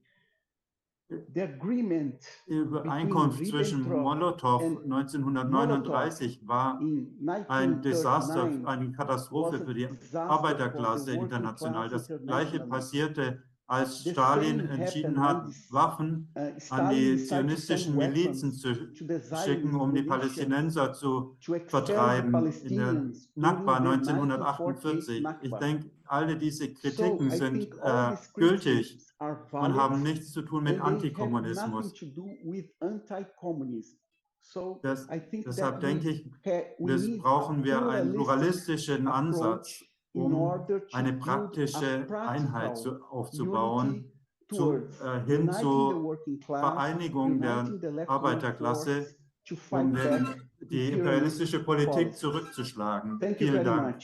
Danke an Fabio von der Gewerkschaft Conlutas in Brasilien. Sie sind auch aktive Träger der Internationalen Automobilarbeiterkonferenz, die im November in Pune in Indien stattfinden wird. Nur um den Zusammenhang und auch verschiedene Ebenen der Zusammenarbeit schon aufzuzeigen, trotz verschiedener Differenzen. Jetzt ist Joachim dran und dann aus dem Chat Elke. Ja, guten Abend. Die Zimmerwald-Konferenz damals war ja nicht nur einfach eine clevere Idee, sondern auch eine dialektische Negation von dem Scheitern der Komintern. Und ich möchte nochmal die Bedeutung dieser dialektischen Methode hervorheben, die ja von Lenin entwickelt und immer wieder angewandt wurde, die heute noch eine viel größere Bedeutung hat. Damals wurde die Arbeiterbewegung, das wurde unter einer kleinen Anzahl von Führern quasi ausgetragen. Und heute ist dieser ganze Meinungsstreit und entfaltete Meinungskampf kommt quasi an jeden Menschen übers Internet, über die Medien. Und deshalb ist es sehr wichtig, dass man unter den Arbeitern und Massen die dialektische Methode und das freie Denken schult. Wir werden nicht allen Arbeitern einzeln die Welt erklären. Es geht nur über ein bestimmtes Maß an Fähigkeiten zur selbstständigen Orientierung. Differenzierte dialektische Standpunkte sind auch anziehende Standpunkte. Das betrifft alle Fragen, die genannt wurden. Frage der Arbeitsplätze jetzt bei der Aufrüstung, die Palästina-Frage, welchen Weg die geht und so weiter. Ich will aber auch noch betonen, dass es weit über diese politischen Fragen quasi hinausgeht. Es gibt einfach einen Großteil an Arbeitern, die würden jetzt hier sagen, Burgfriedenspolitik hin oder her. Ich will, dass es meinen Kindern besser geht. Ich will, dass mein Fußballverein am Wochenende gewinnt und sowas. Sollen wir sagen, mit den Leuten reden wir nicht? Nein, wir müssen an allen Lebensbereichen hier einen weltanschaulichen Kampf für die proletarische Weltanschauung führen. Denn die Menschen sind mit allen Lebensfragen den ganzen Tag beschäftigt. Kurz noch zum Kollegen, der vorhin sagte, wir müssen mehr das Internet nutzen. Und ich stimme dem einerseits zu, dass wir die Möglichkeiten, die wir haben, die werden uns begrenzt, weil das Internet ist nicht in der Hand der Monopole, aber die Möglichkeiten, die wir haben, müssen wir nutzen. Das ist aber auch eine Qualitätsfrage, wie dann diese dialektischen, materialistischen Standpunkte dort populär verbreitet werden. Und er meinte, wir müssen mehr emotionalisieren. Meiner Meinung ist es aber auch da wichtig zu unterscheiden, dass es proletarische Gefühle, fortschrittliche Gefühle gibt, aber auch reaktionäre Gefühle. Der ganze Fatalismus und Negativismus, der auch gezielt verbreitet wird unter der Jugend, zu vielen psychischen Krankheiten führt.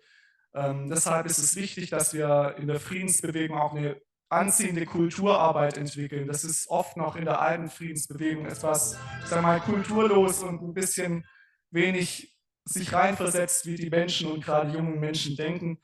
Und da müssen wir noch viel weiter arbeiten an der Kulturarbeit. Ich freue mich auf den Abend heute, der da sicher Anstöße gibt. Dankeschön. In dem Zusammenhang ist es sehr schade, dass etliche Teilnehmerinnen gesagt haben, wir sind gerne bei der Diskussion, aber beim Kulturabend gehen wir dann und wollen noch ein bisschen diskutieren. Wir freuen uns, wir haben schon sehr viele schöne Beiträge, auch hier aus dem Teilnehmerkreis. Dann versuchen wir es weiter mit Hida. Er spricht aus der Türkei.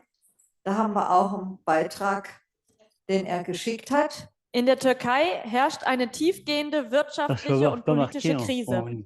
Jede Woche gehen mehrere Zehntausende auf die Straße. Es geht nicht nur um die Verhaftung von CHP-Politikern, sondern die Menschen haben es satt. Armut, Frauenfeindlichkeit, Kinderarbeit, faschistische Angriffe gegen die Bevölkerung, gegen Umweltzerstörung, Streikverbote. Es ist ein Problem, dass manche revolutionäre Parteien oder Gruppen diese Bewegung als Anhängsel der CHP sehen und boykottieren. Das ist ein großer Fehler. Sie isolieren sich von den Massen. Gerade jetzt ist eine große Möglichkeit, sich mit dieser Bewegung zu vereinen und Kleinarbeit unter den Massen zu praktizieren. Wie will man ohne Kleinarbeit gegen den Faschismus vorgehen? Wie willst du den Kampf für den Sozialismus führen? Teilnehmen ist nötig, weil erstens gemeinsam mit allen Kräften dem faschistischen Erdogan-Regime eine Niederlage beizubringen und zweitens ihre Organisation bei dieser Massenbewegung zu stärken für den Sozialismus. Jetzt ist Klaus Jürgen, IG Metall und IAC nochmal dran und dann Albert Anor Ost von Genève. Danke, dass ich nochmal dran bin. Wir machen verschiedene Themenblöcke. Und ich freue mich zum einen, dass ich natürlich bei dieser historischen Konferenz dabei bin. Und ich gestehe, ich habe von der ersten Zimmerwald-Konferenz nicht viel gewusst. Und ich habe nur den Anspruch gehabt an diese Konferenz wegen der Parole, die internationale Friedenskonferenz gegen Faschismus und Krieg. Interessant war natürlich für mich, ich habe nie von Rätekommunisten gehört, dass es noch gibt. Und den Wiederaufbau und MLBD kennt man natürlich in den Großbetrieben. Da mache ich mir meine Gedanken natürlich drüber. Aber mein Kernthema ist schon die Arbeiterbewegung und die Gewerkschaften. Zum Teil wird, finde ich, geringfügig über die Bedeutung gesprochen. Ich habe nicht umsonst die IG Metall-Fahne dabei und habe ich überall. Weil ich sage wie andere IG Metaller hier, meine Kollegen von den Großbetrieben, wir sind IG Metall. Und für mich ist nicht ein Kollege Kerner, ich sage auch Kollege Kerner, ist für mich auch IG Metall wie eine Christiane Benner. Und ich bin einer von 2,x Millionen Automobilern und seit 54 Jahren die IG Metall. Und wir haben Repräsentanten der Arbeiterbewegung hier. Opel Eisenach, Mercedes-Kollegen aus verschiedenen Werken. Ich persönlich war bei den 35-Stunden-Wochen bei allen Streiks seit 1972 bei Mercedes dabei. Und ich maße mir an, auf jeder Gewerkschaftsversammlung, und diese sind nicht einfach, das sage ich euch, eine Delegiertenversammlung in Stuttgart sind 200 gewählte Vertreter. Ich bin von den Senioren, der halbe IG Metall-Vorstand. Und das sind schwere Geschütze, werden aufgefahren. Oder wenn ich meine Mercedes-Kollegen in Sindelfingen reden höre, oder ich habe sie gehört, da hockt jedes Mal ein Kalenius halt vorne. Oder ich habe der Zetsche öfters erlebt, da muss man einen Arsch in der Hose haben, dort Rückgrat zu zeigen. Und das ist für mich Arbeiterbewegung und Gewerkschaftsbewegung. Und es gibt das Klassenbewusstsein.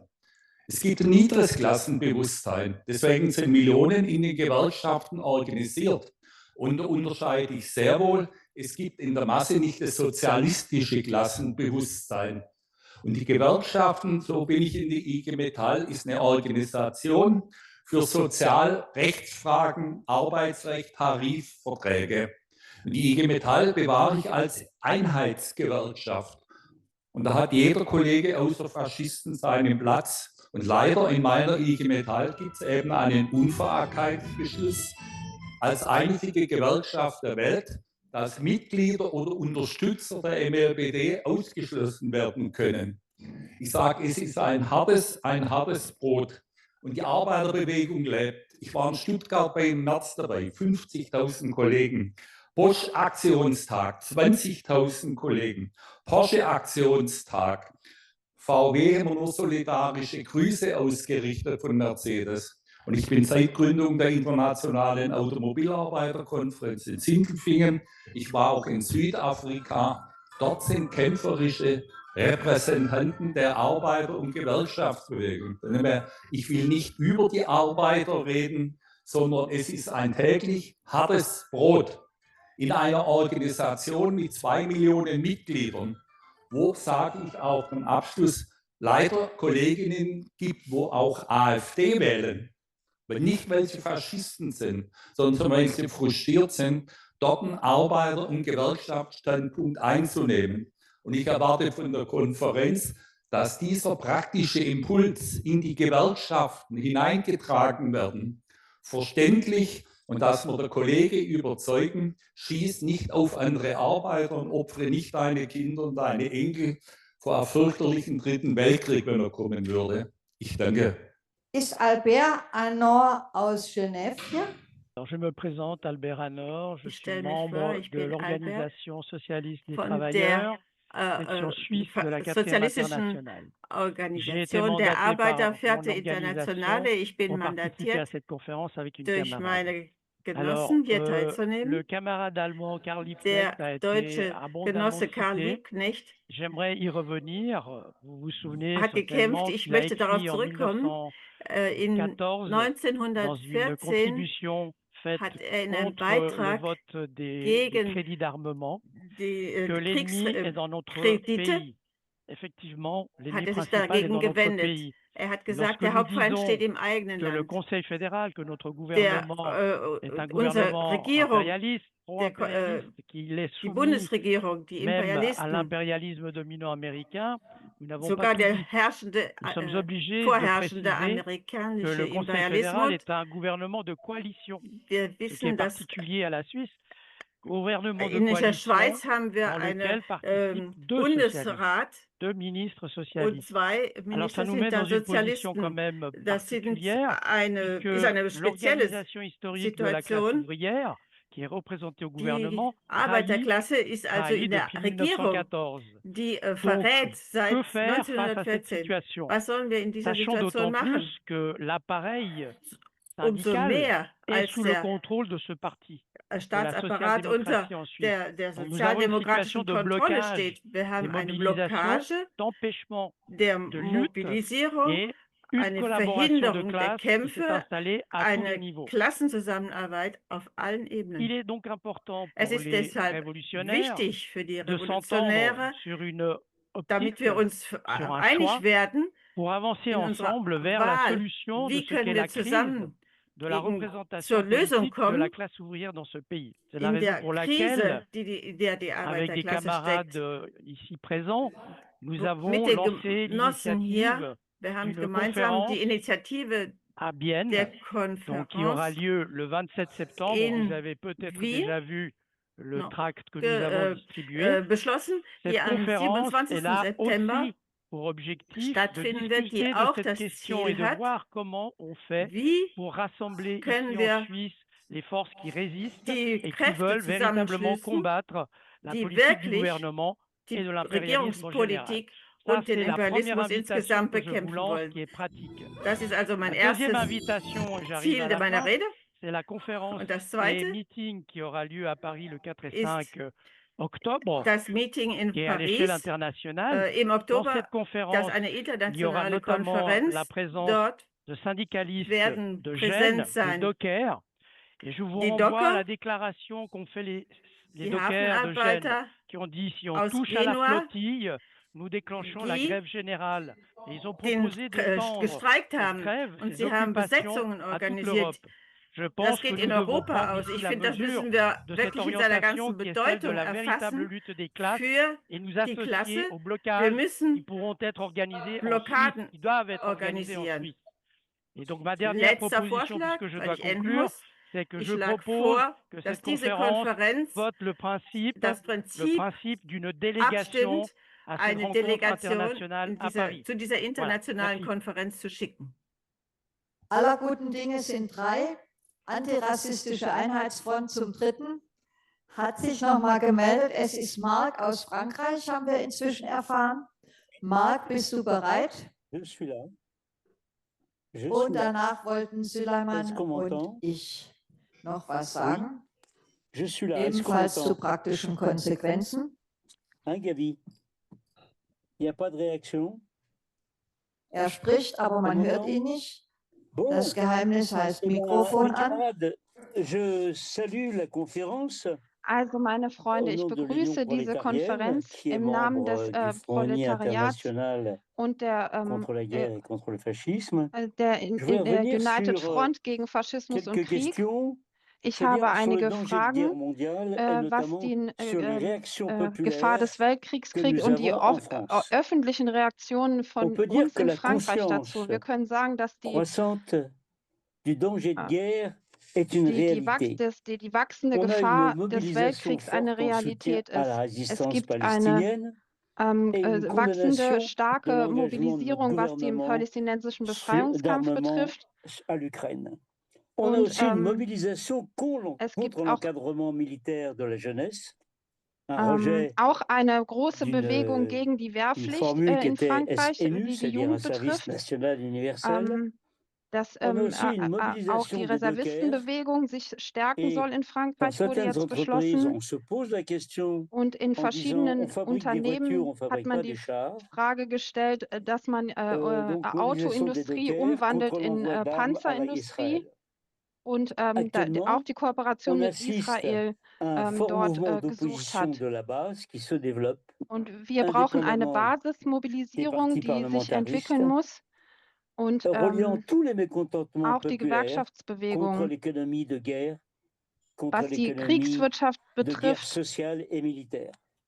und soziale Kriege betrifft und militärische. Wir haben eine Perspektive, eine pazifistische Mobilisierung,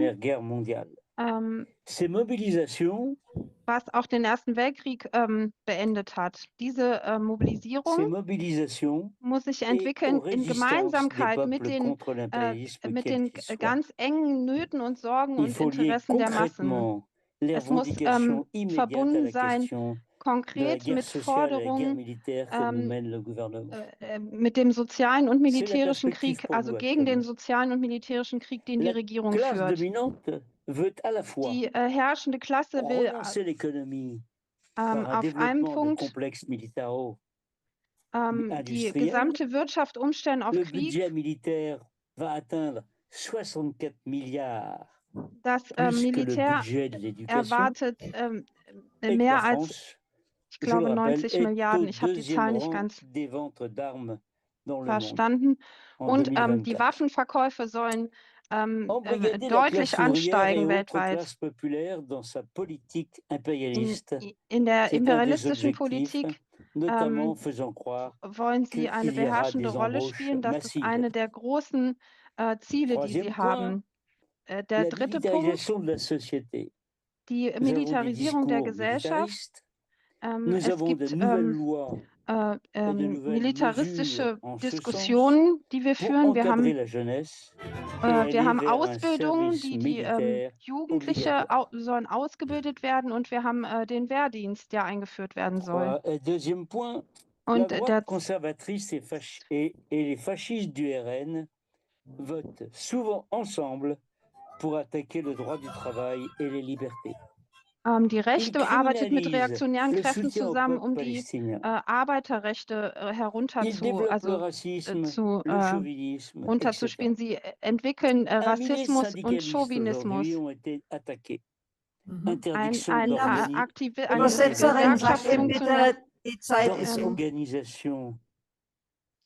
Er kann ja hier die Musik nicht hören, ist wichtig, dass er weiß, die Zeit ist schon viel überschritten. Aber letzter Satz.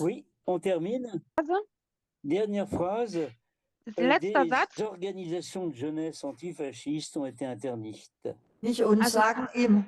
Ja, voilà. Habe ich. Moment. Bien, ben voilà, puisque c'est... Alors, les forces de l'ordre et les lois sont déjà prêtes pour que s'exerce une dictature plus ouverte. Et nous disons guerre à la guerre.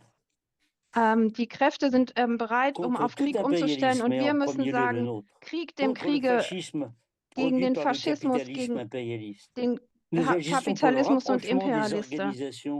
Was Europa betrifft, brauchen wir auch gemeinsame Organisationen, die eine gemeinsame Perspektive teilen. Gut. Vielen Dank an Marc die United Front stärken. Und wir müssen... Okay, merci beaucoup. C'est tout? Vielen Dank an Marc. Dankeschön. Merci. Das war jetzt ein gutes Stichwort für uns. Süleyman und ich wollten euch auch nochmal einladen, auch künftig mit der United Front, die ja heute hier auch die Veranstaltung organisiert hat, zusammenzuarbeiten. Es ist uns nämlich sehr wichtig, ihr könnt die grundsätzlichen Dokumente auch draußen finden. Es ist ja eine antiimperialistische Einheitsfront gegen Faschismus, Krieg und Umweltzerstörung. Und wir legen besonderen Wert auf die Diskussionen, aber die Einheit von Theorie und Praxis. Und deswegen ist ein fester Rhythmus in unserer Arbeit, dass wir 4 Kampftage im Jahr haben, die wir jeweils in den einzelnen Ländern begehen, die wir vorher gemeinsam diskutieren. Wir führen jeweils ein Webinar dazu durch, wie wird es in den einzelnen Ländern vorbereitet, wie ist die Situation.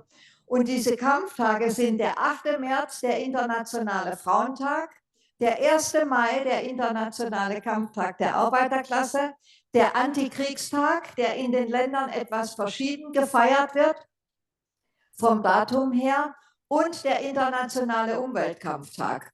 Ich kann das deutlich machen, am diesjährigen Internationalen Umweltkampftag, der wird sich stark damit beschäftigen, auch mit der COP30, mit dieser imperialistischen Konferenzserie der UNO. Es wird einen Gegengipfel geben, an dem sich Leute der United Front, aber auch von vielen anderen Organisationen, wir haben Conlutas gehört, gemeinsam beteiligen. Wir wollen vorher diskutieren, wie schätzen wir die Lage der Umwelt ein, die Entwicklung der globalen Umweltkatastrophe. Aber wir wollen zusammenarbeiten in den einzelnen Ländern und als ein Konzentrationspunkt beim Gegengipfel zur COP30. Das ist ein kleiner Eindruck davon, was die Arbeit ist. Ihr seid herzlich eingeladen, sowohl Mitglied zu werden in der United Front, als auch einfach mitzumachen. Ruben zum Beispiel war schon ein paar Mal bei Webinaren. Ihr könnt bei den Webinaren gleichberechtigt mitdiskutieren. Das regt uns alle an. Ihr könnt euch auf die Liste setzen lassen für die Newsletter, damit ihr informiert werdet und dann entsprechend euren Bedürfnissen, Meinungen und Aktivitäten euch beteiligen. Soweit von mir, Süleyman. Und danach Elli aus Dresden. Ja, von meiner Seite, die Genossin Bagdad aus Palästina hat ein Wort gesagt, das ist sehr wichtig für mich. Echte und praktische Schritte übernehmen. Das ist das wichtigste Wort. Also wir haben den ganzen Tag diskutiert, wir diskutieren immer weiter, aber was können wir praktizieren? Einmal Zusammenarbeit weltweit, alle fortschrittliche Kräfte ist sehr wichtig, sagen wir alle. Und das ist eine wichtigste Instrument dafür, ist Einheitsfront. Deswegen ist es gut, dass wir alle uns in Einheitsfront Mitglieder werden oder beim Einheitsfront, dass wir Einheitsfronten stärken. Zweitens, sehr wichtig, hier sehr viel über das Arbeiterklasse gesprochen, auch verschiedene Werke, wo die Kämpfe von Arbeiterinnen und Arbeitern, das finde ich sehr gut. Ich bin selber Gewerkschafter, sehr aktiv auch und Vorstands in meinem Gebiet in der Gewerkschaft, aber dieses Arbeit, so wie die Kollegen sagt Nein oder anderen Strömungen gibt es sehr viel. Wir als Einheitsfront können wir als Arbeiter und Arbeiterinnen uns in dem Einheitsfront zusammenfinden, unsere Kämpfe zusammen verbinden, weil weltweit gibt es sehr viele Kämpfe von Arbeiterinnen, Arbeiterstreiks und werden Kolleginnen und Kollegen erschossen, getötet oder inhaftiert und dass wir auch diese Solidarität gemeinsam üben können. Daher brauchen wir eine gemeinsame Organisation. Ich finde, diese Einheitsfront ist sehr wichtig für solche Sachen. Daher rufe ich auch, lade ich euch alle auch Einheitsfront mitorganisieren, mitmachen, aktiv werden an Einheitsfront. Dankeschön. Als nächstes spricht Elli aus Dresden. Dear comrades, mein Name ist Elli. Mein Name ist Elli. Ich bin Teil von SOL in Deutschland. Ich bin auch Mitglied in der Gewerkschaft Verdi. Ich bin sehr froh, dass diese Konferenz stattfindet und danke euch für die Einladung. Zum Thema möchte ich gerne noch praktisch sagen, wir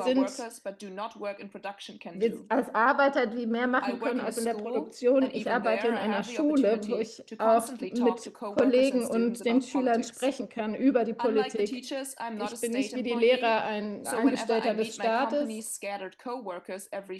Ich kann also noch offener, revolutionär sein und das Bewusstsein meiner Kollegen fördern.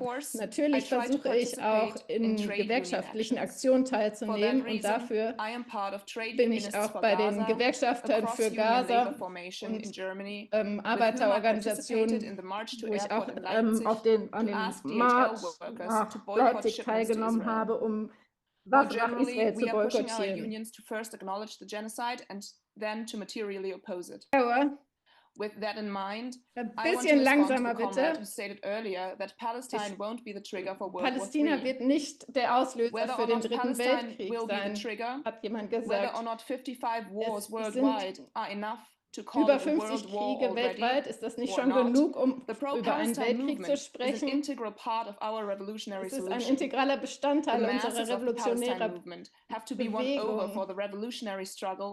Wir müssen offen sein für eine revolutionäre Bewegung gegen alle imperialistischen Kriege. In den letzten 23 Monaten haben wir gesehen, wie viel Gaza die Massen mobilisiert hat. Es gab Massendemonstrationen in Jemen, Tunesien, Indonesien. Sie zeigen, was getan werden muss. Es gibt auch Massendemonstrationen in den imperialistischen Kernländern, aber oft ohne konkrete Ziele.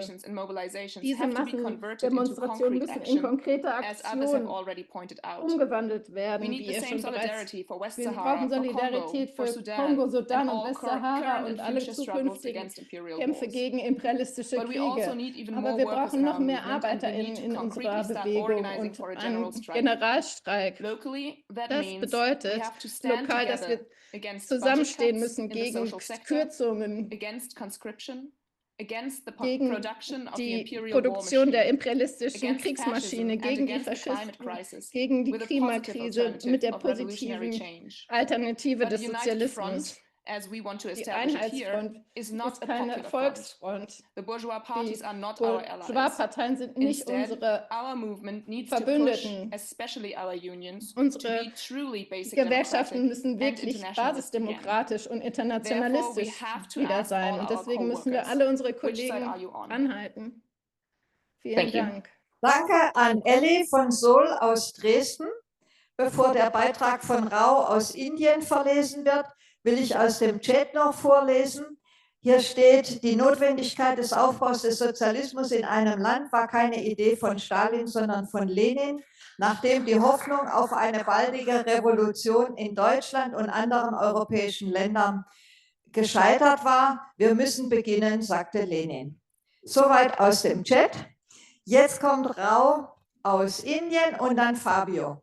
Imperialistische Kriege entstehen aus dem Wettbewerb und der Expansionspolitik des imperialistischen Monopolkapitalismus. Wenn Kapital konzentriert ist und das Finanzkapital vorherrscht, kämpfen imperialistische Mächte um die Kontrolle über globale Ressourcen, Märkte und Einflusssphären. Die herrschende Klasse nutzt Nationalismus und andere fanatische Rhetorik, um Arbeiter davon zu überzeugen, Kriege zu führen, die nur dem Kapital zugutekommen. Um diese Kräfte vollständig zu beseitigen, muss die internationale Arbeiterklasse unverzüglich eine Einheitsfront bilden, um die faschistischen Kräfte zu besiegen, mit dem Ziel, eine antikapitalistische Revolution durchzuführen und die wirtschaftlichen Wurzeln dieser Ideologien auf der Grundlage des Klassenbewusstseins aufzudecken. Wir müssen eine breit angelegte, demokratische Widerstandsbewegung aufbauen, deren oberstes Ziel der Sturz des Kapitalismus ist. Die wichtigste Aufgabe von Aufbau einer starken, weltweiten Bewegung, die zur Stärkung der antifaschistischen und antikapitalistischen Bewegung notwendig ist, ist die Bildung einer Einheitsfront. Sie ist eine mächtige Waffe zur Verteidigung gegen faschistische und kapitalistische Aggression. Vielen Dank an Rau von der Organisation POP in Indien. Es spricht jetzt Fabio von TIA Italien und dann Gary. Ja, also die vorletzte Genossin aus Griechenland hat schon einiges gesagt, was ich eigentlich sagen wollte. Also wir sprachen eigentlich von Sozialchauvinismus und von vielen kritischen Argumenten, aber man muss auch sagen, dass die Lage und die Gefahren, die es heute gibt, auch Möglichkeiten bilden. Und insbesondere muss man dem palästinensischen Widerstand danken, weil sie gegen ihren Willen, weil sie wollten natürlich nicht Martyrer werden, sie wollten einfach in ihrem Land leben, in Ruhe leben, also sie hätten es nicht gewollt, sie hätten es auch nicht gesollt, aber sie haben eigentlich uns auch ein großes Geschenk gemacht. Und das heißt, sie haben eine internationale Bewegung ins Leben gerufen, die Millionen von Leuten auf der ganzen Welt mobilisiert hat, von allen Altern, von allen, also nicht nur Jugendliche, nicht nur Arbeiter, vielleicht Arbeiter noch zu wenige, aber Arbeiter auch in der ganzen Welt. Auch Leute, sagen wir, die nicht mehr Jugendliche sind. Wir sehen auch in Großbritannien, das sind die Hälfte der Leute, die verhaftet worden sind, haben mehr als 70 Jahre. Also es ist ein großes Engagement in dieser Sache und es ist auch eine richtig internationale Bewegung. Also mehr als Protesten, die es in den letzten Jahren auch gab, aber die mehr an nationalen, sagen wir, Situationen gelenkt waren. Also das zeigt, dass es möglich ist, eine internationale Bewegung zu bilden mit einem Ziel. Und trotzdem ist es nicht genug, weil wir haben auch jetzt gerade zum Beispiel in Italien eine Erweiterung der Proteste für Palästina. Aber man muss auch aufpassen, dass jetzt nicht die Enttäuschung dann, wenn man nicht die richtigen Ziele, irgendwie nicht die richtigen Aktionen, nicht die richtige Straße nehmen kann, dass es dann zur Enttäuschung kommt. Aber ich glaube, wir müssen keine Angst haben, dass sich die Sachen erweitern an Beteiligung. Im Gegenteil, das ist unsere Möglichkeit, eigentlich den richtigen Weg zu zeigen. Und deshalb auch, wie der Genosse sagte, er ist von ATIC, sich organisieren mit Aktionen, die den richtigen Weg zeigen. Wie wir am 24. Februar von 2024 gemacht haben. Deshalb hatten wir auch eine Konferenz in Neapel, wo auch MLPD dabei war, im Juni mit Partido Obrero, mit anderen Organisationen aus Griechenland, England und so weiter. Weil man muss sich organisieren, um wieder Aktionen zu machen, wie zum Beispiel auch bei den Hafen und so weiter, also mit der Blockade von Hafen, mit der Blockade von Logistik, um die irgendwie eine breite und die vor allem die Arbeiterklasse mobilisieren, zu mobilisieren suchen, um Zuversicht den Leuten zu geben, in den Möglichkeiten der Arbeiterklasse zu geben, in ihrer Möglichkeit, diese Kriege zu stoppen und auch die zukünftige Krieg, der uns alle betreffen wird, zu stoppen. Von diesem Blog kommt jetzt der letzte Beitrag von Gary. Ich habe mich nochmal gemeldet. Am Anfang möchte ich kurz betonen, ich war jetzt die letzten 33 Jahre im Siemens-Konzern tätig, dort auch immer gewerkschaftlich aktiv, gewählter gewerkschaftlicher Vertrauensmann die letzten 25 Jahre ungefähr. Ich sage das deshalb, weil ich jetzt auf den Impulsbeitrag nochmal zurückkommen möchte, den der Kollege vom Arbeiterbund gehalten hat. Und da ist mir eine Formulierung aufgefallen. Er sagte, wir müssen den Sozialchauvinismus aus den Köpfen der Arbeiter rauskriegen. Ja? Sinngemäß. Wir müssen das tun.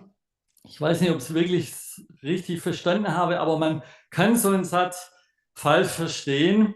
Und zwar im Sinne von einer stellvertretenden Sache. Ne? Also wir klären hier, wo es lang geht und dann verteilen wir Flugblätter und die Arbeiter vollziehen das nach.